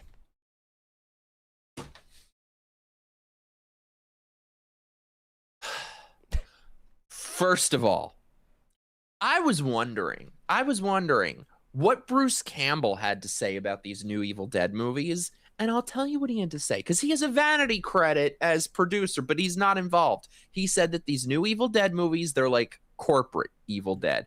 And boy, did he hit the nail on the head. Looks like it's sitting at 70% from critics and 79% from audiences, and it's made 79% of people lied. Yeah, and it's made about $30 million on a budget of 20. Ugh, Continue. I don't know where the 20 million went. It is, first of all, for my film that I'm working on, if anyone ever asks me what I want it to look like visually, the cinematography, I'm just going to say the exact opposite of Evil Dead Burn. This is everything I hate about modern movies. It's all gray. There's not a single color. There's no lighting. There's no nothing. It's all CGI. And again, CGI is just incompatible with horror film. And it is especially incompatible with Evil Dead. Because, Brett, I'm guessing you haven't seen the originals, right? No. I knew it. However, the original Evil Deads, it's all about the color and the practical effects. They had Muppets. They had like giant tree puppets grabbing people and stuff. It was amazing. So this movie, all right, it starts off kind of cool. That's all you're gonna get. You're gonna get a cool tiny little short opening where a guy is fishing and I forget, something happens and they get the fishing pole and it hooks his eye and it hooks his lip and whatever. Nobody cares about him because he's dead. Here's the thing though. So he dies and we get the title card, Evil Dead Burn, and then we get a jump scare. Brett, would you like to know what this jump scare is? Do tell. You're going to think I'm making this up. I promise you, I am not making this up. So we get Evil Dead Rise title card, and then we get jump scare.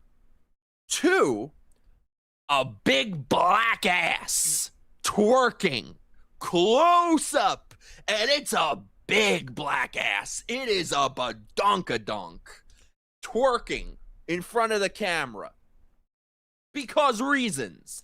So anyway, don't think we're gonna get any likable characters or anything like that. So our main character now is a French bitch, and that's gonna be our final girl. We're supposed to root for the French. So anyway, Frenchie has an abusive boyfriend, right? And he's like smacking her around and she's like, oh no, you're too drunk to go home. And he's like, don't tell me what to do, woman, and grabs her and throws her. So anyway, he dies. So the family all gets together and, they all look like they're in the middle of friggin' Stalingrad or something because everything is gray, everything is drab. So anyway, they all gather at, the family house or something. And first of all, let me just say one thing. There are two things. There's a cute little dog in the movie, and the dog was making sad little noises. And I was like, I know what's coming. So I took my glasses off and looked away because I love horror movies, but don't you come at me with animal abuse. There are two things I love more than anything on this earth: animals and the elderly. And this movie screws with both of them. So there is something in this movie. So then, all the typical stuff happens. And here's the thing. There's so much interesting lore in this franchise. You got the Book of the Dead. Just that alone, that's so interesting. The show went into all of this. Wouldn't getting into that 1% be more interesting than just doing the same rehashing of the same thing every time? Each one, it's like a remake, but worse. It's like a Xerox of a Xerox. However, oh yeah, so they killed the dog, by the way. Thank God I looked away. So anyway, where was I going with this? Oh yeah. This movie has something. Chat, if you guys have seen it, please tell me if I'm missing something. Please, someone, for the love of God, explain this to me. This movie has the most bafflingly, I don't know what to call it. Just the biggest oversight, the most nonsensical plot point I've ever seen in a movie. How? Just someone explain it to me. Okay. So the point of the movie, the MacGuffin, if you will, is the dagger. They need to get the dagger because the only way that you can kill the Deadites is with the dagger. So, there's a hunt for the dagger and who has the dagger and where's the dagger? And then the Deadites are coming, bring me the dagger. Which would make sense, right? If that's how you kill them. However, this French bitch, Pepe Le Pew, the entire movie is chainsawing them to death, stabbing them to death, and they die. So if you can kill them that way, then who gives a shit about the dagger? Can you explain that to me? Explain it to me like I'm 5. Did you look it up after? Was there like an explanation that just wasn't readily available in the movie? Sometimes that happens. It ends up on the cutting room floor or something like that.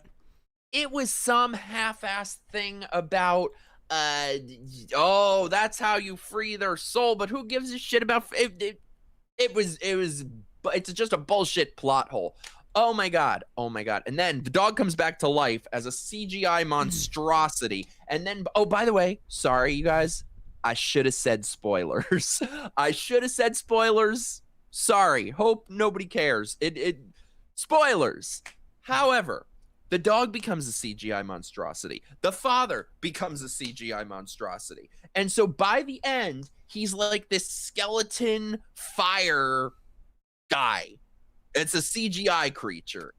He looks like Ghost Rider by the end. So anyway, of course, though, like every half-assed movie now, it's all a metaphor. It's a metaphor, Brett. It's a metaphor for him slapping the French bitch around and telling her, make me a sandwich. It's a metaphor because as she's fighting the Deadites, we keep flashing back to her husband slapping her around, and we have a flashback, and we find out that he took a pot of boiling water and he threw it on her. And by her, I mean Miss Puss. Threw it on her. So anyway, she's trying to confront the guy's mother, who's like half a Deadite, because now you could become half a Deadite because reasons. But she's trying to tell his mother about it. She's like, do you know what your son did to me? She's like, oh, my poussoir, my poor poussoir. It is miserable. So anyway, oh yeah, and then at the end, this like CGI monstrosity is fighting her, and they're in a tar pit, and she's got like a chainsaw in his face, and he's like, where's the dagger? Bitch, what do you give a shit? There's a chainsaw in your face. You can kill you with that. What do you give a shit about the dagger? It's bullshit. It was absolute bullshit. And then, you think it can't get worse. I take it you didn't see the last installment. I didn't like the last one, but this gave me a newfound appreciation for it. That was a masterpiece compared to this. So the one chick from the last movie who was cool, she was really good, great actress. However, the character was very much dead. I mean, the bitch got thrown into a wood chipper.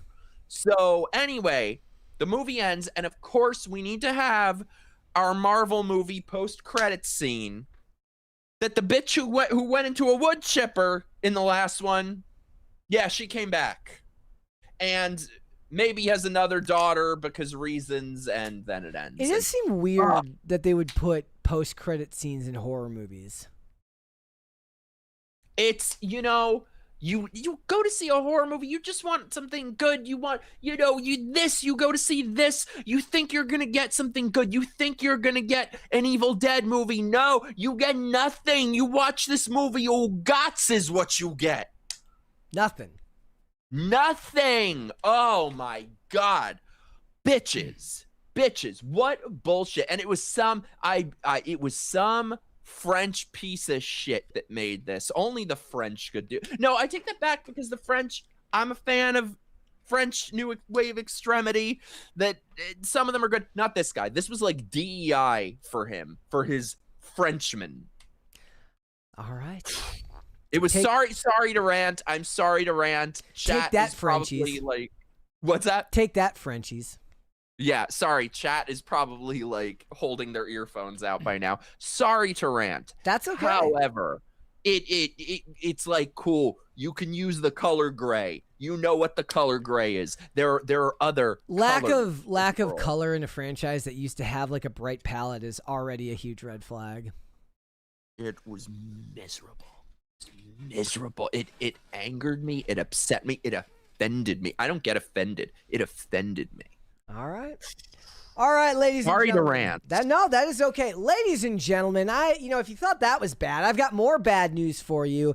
I don't know what any of y'all's thoughts were on The Batman when it came out in 2022. I vaguely remember kind of liking it and then never watching it again because just like Oppenheimer, just like Odyssey, which I'm seeing tonight, the movie was almost 3 hours long, and that was just a bit too long for me. I thought that what they ended up doing with like Reddit, 4chan Riddler was a bit ridiculous as well, even if I thought they did a great job of building atmosphere in that movie. One thing I have learned is that what you want to do in life is you want to be director Matt Reeves, because when you're director Matt Reeves, apparently you only have to show up to work once every 3 to 5 years. Because yes, as I said earlier in the show, The Batman 2 has been delayed again to February 18th of not 2027, but 2028.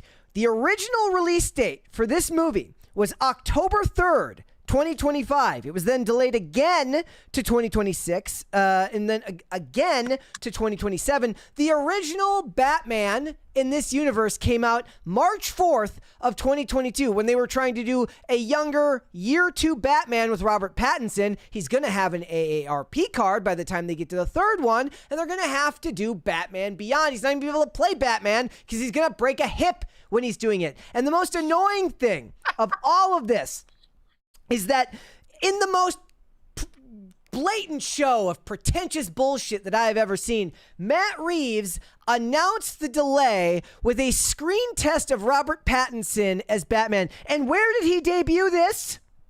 He debuted it on Vimeo. Fuck you!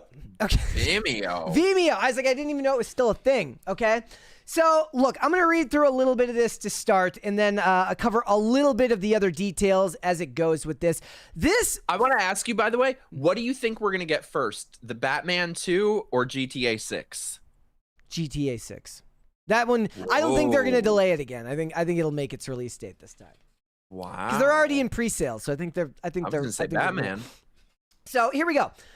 Delayed once again, will now open February 18th, 2028, which is nearly 6 years after the March 2022 release of The Batman. He announced this date on Vimeo, accompanied by the first camera test footage of Robert Pattinson's return as the Dark Knight. This one is set in winter, which is important. You'll get to see what I mean by that when we watch the test footage later. I am going to preface again so somebody doesn't complain later. It is not a teaser. It's just a screen test. But what that signals to me is they're desperate.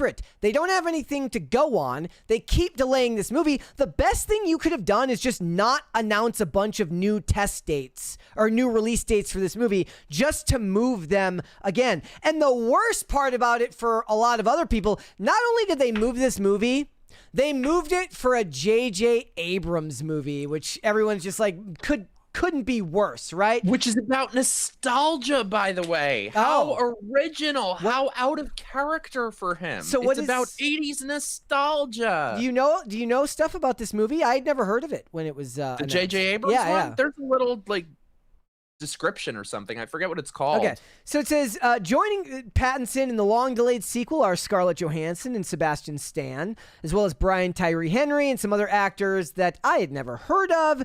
Here's the thing about all that. There is still a whole bunch of stuff that's up in the air about who these guys are going to be playing. At one point, we did a video about the fact that Brian Tyree Henry might be playing Harvey Dent, but people also believe that Sebastian Stan was going to be playing Harvey Dent. Now the rumor is still apparently that Sebastian Stan could be playing Victor Zsasz, which I admit would be interesting and works in universe. And then there's Scarlett Johansson, of which the funny meme was out the other day where supposedly now she's playing Poison Ivy, and somebody's like, don't you guys have any new white bitches? Apparently not. Scarlett Johansson is still that one, but she was not originally supposed to play Poison Ivy. At one point, she was rumored to play Gilda Dent, meaning like an alt version of Two-Face. Then there was also the fact that she might be playing Andrea Beaumont, aka Phantasm from Batman Mask of the Phantasm, which is the best DC animated movie that they've ever made, at least in my personal opinion. Now they've settled on the fact that she might be playing Poison Ivy in this. It's a lot of the same characters, which will then be recycled. At the very least, I understand the point of doing that, and I'll get into it why, about what is different about this rumor, at least as far as the iteration they're going to be trying to do with this. And the sad thing is, everything that I've seen recently just proves to you how bad DC has fumbled the bag. DC animated movies are still the far superior project. I rewatched Batman Mask of the Phantasm, and there's emotional layers in that movie that most modern movies, live action, could not fathom actually accomplishing. And then you have a movie, which I mentioned on IRL last night, like Justice League Doom, which is the one where Batman has his list of all of the ways to destroy the other members of the Justice League stolen by Vandal Savage. And it's actually really, really good. And they have yet to make a live action movie that seems to live up to those animated films. And even the live action ones that they have done well don't seem to fit in the tone for the rest of the universe. For instance, I believe that Shazam was the best movie that they made that was not Batman vs. Superman or the original Wonder Woman, which are my personal favorites, I guess, from those extended cut, not theatrical cut. Justice League, the theatrical edition was like a 4-hour movie. Well, actually, let's face it, it was a 3-hour movie shoved into a 2-hour movie that got made into a 4-hour movie because Zack Snyder doesn't know when to stop doing intro slow-mo clips that take 30 seconds to get a guy walking up to a box. But the point is, they never found their footing with any of that. They never found their footing, and now they're trying to throw whatever they can at the wall. To be fair, Matt Reeves at least has a consistent vision for what he wants Batman to feel like in this world. A grounded, realistic version of the Riddler. They want to do a grounded, realistic version of Poison Ivy. This is what it says. Enough with grounded, realistic. Everything has to be so realistic, and they think realistic means gray and drab and boring. Superheroes have gone the other direction, though. They've gone the cosmic route. So, look, I'm not saying that it works inherently. Like I said, the Batman was a slog to get through. But a grounded Matt Reeves style Poison Ivy. The claim is spread on X. Now, take this with a grain of salt from DCU Leaks subreddit, with somebody saying that they have information on this. All of this is up in the air, and one guess is as good as the next when it comes to this stuff. But I guess the point is, like, look, this movie was supposed to come out last year, and somehow we're going to have to wait another 2 years before we get it. It says she's going to be playing the film's central villain, described as a serial killer with an obsession with plants who uses toxins to carry out her crimes. Maybe she poisoned all of the lettuce that's got Taco Bell up in a tizzy right now. Oh, dude, no. You know it's going to be a commentary on climate change. My hope is that they can avoid that, or at the very least, it's so layered into the story and they stick to the killing and the violence enough where that's fine. I mean, there was layers of that in the old version of Poison Ivy as well. Like that's not actually unheard of for this character. Really? Maybe not climate change specifically, but environmentalism is fine. Okay, I just don't think that it matters. It's been too long. Who knows if any of this is even going to survive the Paramount merger? First of all, there will never be anyone as sexy as Uma Thurman as Poison Ivy. And that feels like two Who saw lifetimes her ago. and was like, "Oh, let's make her realistic." Yeah, it's gonna be the counterpoint to that is, like, in that same universe at that time, you got Jim Carrey's version of the Riddler, which I actually think is hilarious and funny because it's Jim Carrey, and Jim Carrey, when he's doing his physical type of comedy, is actually great. The movie is ridiculous. I love that They movie. never explained how he had great hair as Edward Nygma, but then would have the pink hair as the Riddler. Like, where did it come from? But Don't that's worry okay. about it. It came from above. Yes, I'm perfectly fine with that. Her God. main target will be Charles Dance's character, described as the leader of a secret organization. Oh, thank you. Woo!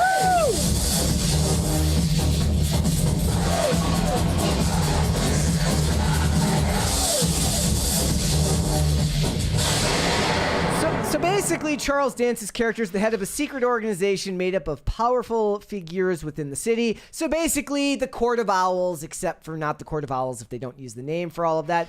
It's all very interesting, I suppose. But as I said in my video about this, it's very hard to care when it feels like they don't have a set schedule. They don't have a way of sticking to that schedule.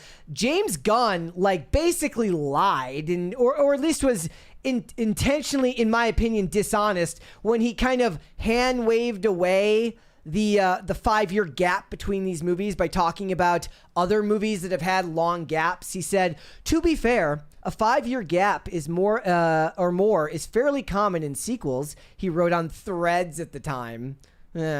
7 years between between Alien and Aliens, 14 years between The Incredibles, 7 years between the first 2 Terminators. Those weren't supposed to be franchises when they started.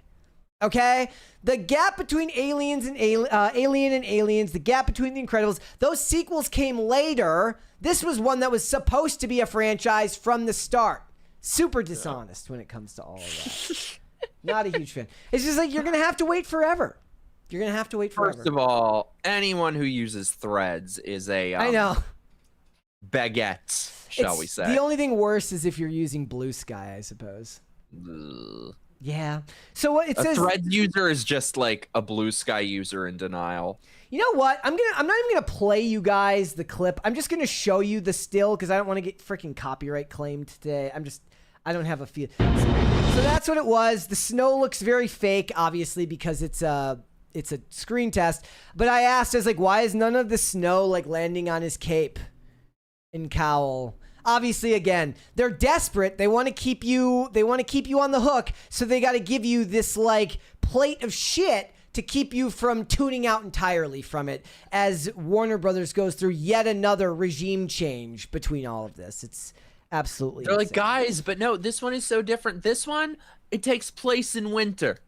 I mean, that's fine. That's kind of interesting, I guess. But again, I have nothing wrong with that. I do think that the time of year fundamentally changes a movie's structure and changes how a movie feels. So It'll be gray with little dots of CGI snow. I mean, that's the worst thing too, is like everybody knows, like they don't even use real snow in movies because it doesn't look good. They have to use fake snow that you can like actually bring in, and it probably gives them all like asbestos poisoning.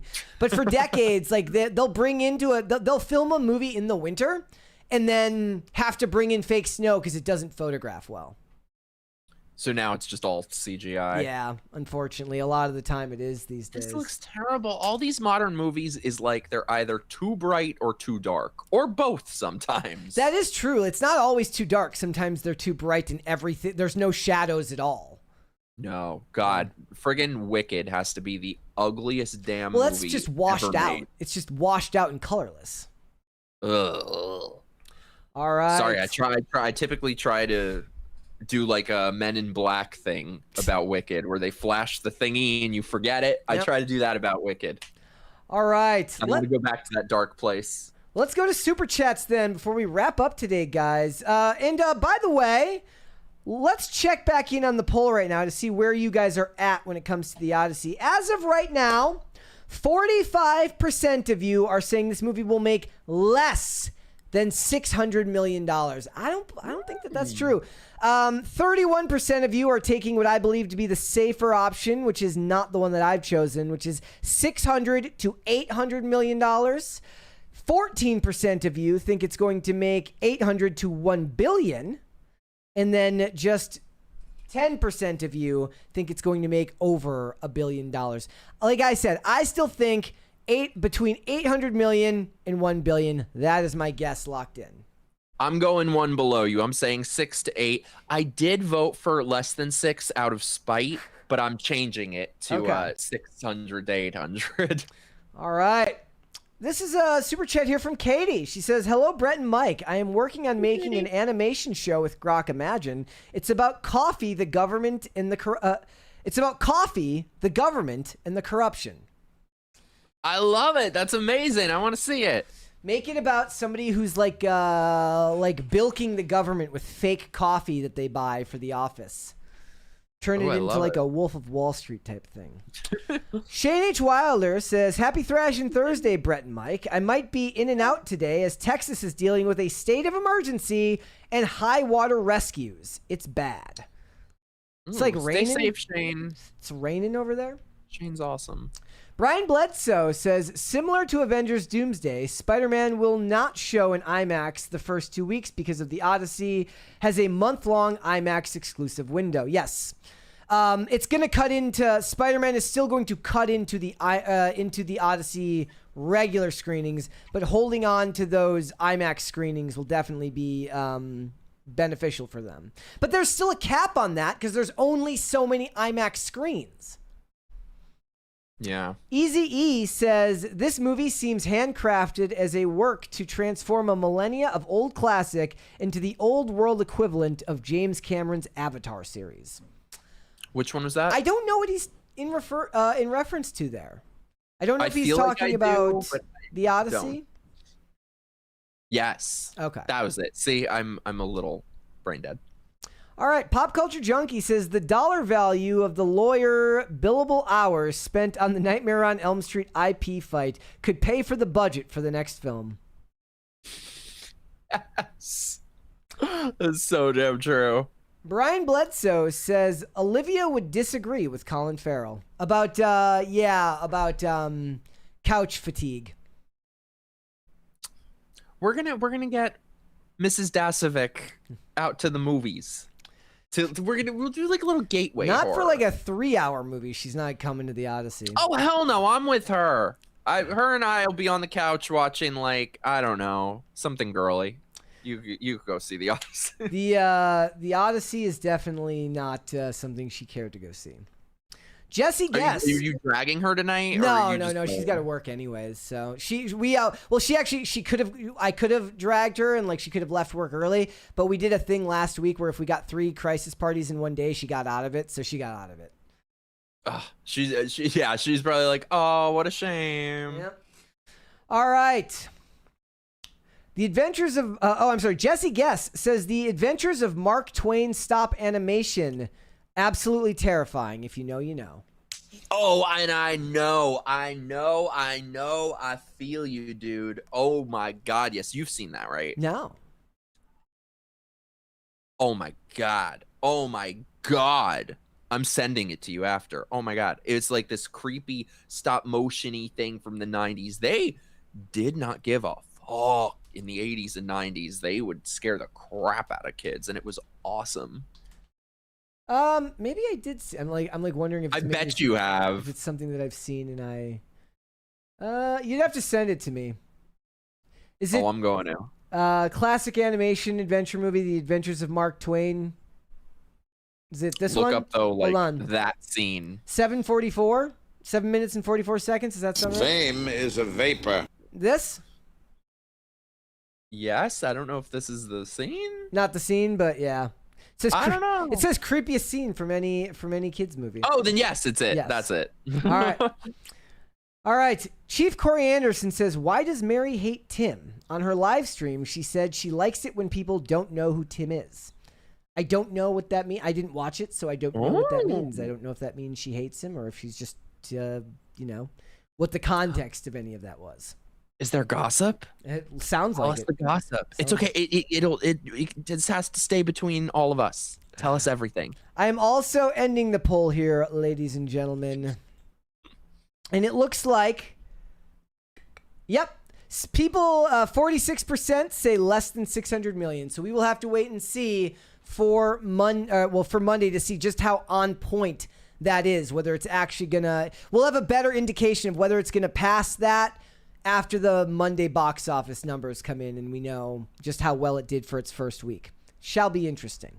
All right, guys, before we go, would everybody please hit the like button on this episode and subscribe to the channel. If you are new here and you have not subscribed here yet already, please and thank you. Share the episode out with friends, family, loved ones, people in your life that you both love and hate. The more people that you share our show with, the faster our channel can grow. Also become a member of the Timcast Discord because every other week I do a bonus episode of PCC on Saturday nights at 7 p.m. Yes, I know I missed last Saturday and did it at 11 p.m. because I totally forgot. but we're going to just put that one behind us. There will be no show, obviously, this week, but next week there will be a Saturday PCC bonus, and it's a lot of fun getting to talk to you guys, so you should tune in for that one. It is a good time. Mike, where can they find you? What's up, y'all? Thank you so much for having me again. This is like the best time ever hanging out with you and all you in the chat fam. Check out my YouTube channel. It's just my name, Mike Harlow, or I'm on X, let's dead name, Twitter, at not Mike Harlow. Tonight at 8 p.m. Eastern, I'll be live with my stream Pimpcast. I regularly host a show called Microgressed. Also, if you feel so inclined, join my Patreon or join my locals. It's mikeharlow.locals.com, because we do movie night streams where we all watch a movie together. On Sunday, you guys are going to be very disappointed in me. I've never seen Terminator before, so we're watching Terminator together on my locals Patreon. Have you seen the second one? Is it that one of No, those? I haven't seen any So of them. that happens sometimes where people see the second one before they see the first one because it becomes more culturally relevant or something like that. Here's a rare example. Me, who's the action movie guy, or likes the big budget action slop, though you can hardly call Terminator slop because it was actually prescient and far ahead of its time. I love Terminator 1 way more than Terminator 2, and Terminator 1 is basically a survival horror movie. I've heard that. I haven't seen any of them. So Sunday with my locals Patreon squad, it'll be my first time watching it. Also, I got some exciting news. Guess who is coming on my stream a week from tonight? Brett, would you like to guess? Who? I have no idea. I'm going to give you a hint. Christopher. I'm confused. Christopher. Nolan, right? You're gonna get Christopher Nolan on your show. No. Yeah, and I'll ask him why he had to do this. Like, why is your movie so shit? Why do we have to sit through Helen of Detroit? Yeah. No, a week from tonight, Drea De Matteo of The Sopranos is coming on. That's exciting. I forget if you have watched it, right? Yes. Christopher. That's Never, what you would say. never watched it more than once though. Nothing of that time period do I rewatch these, except for The Wire. Oh, it's so good. Well, anyway, follow my stuff, do the subscribe, but more importantly, like this stream and subscribe to this channel and support this guy because he is the greatest. All right, thank you. Brian Bledsoe says today's regular Odyssey screenings look empty. Yeah, so what I noticed was that the Spider-Man tickets were sold out for all the traditional screenings, even though it came out 2 weeks later. But Odyssey screenings were, when they weren't IMAX screenings, definitely were not selling out. But we don't have IMAX at the theater where I go. It doesn't have an IMAX screening room. So I only saw screenings for my theater that were traditional screens. And the tickets weren't selling that great, but I didn't use that as a gauge as to whether the movie's going to do well or not, because they've really been pushing for this movie to be seen in IMAX. So, all right. Ladies and gentlemen, if you want to follow me, I am on Instagram and on X at Brett Dasovic on both of those platforms. PCC is live 5 days a week, Monday through Friday, 3 p.m. Eastern, which is noon Pacific. Amazon Music, Apple Podcasts, Pandora, and Spotify. If you would like to listen rather than just watch the show, you can also rate and review on Apple Podcasts and on Spotify, which is a great way to help the channel out. If you want to follow us on social media, Twix at PopCulture_show, Facebook at Pop Culture Crisis, Instagram at Pop Culture Crisis Pod. Guys, we will be back with another episode tomorrow. You guys have a good night. Later, everybody.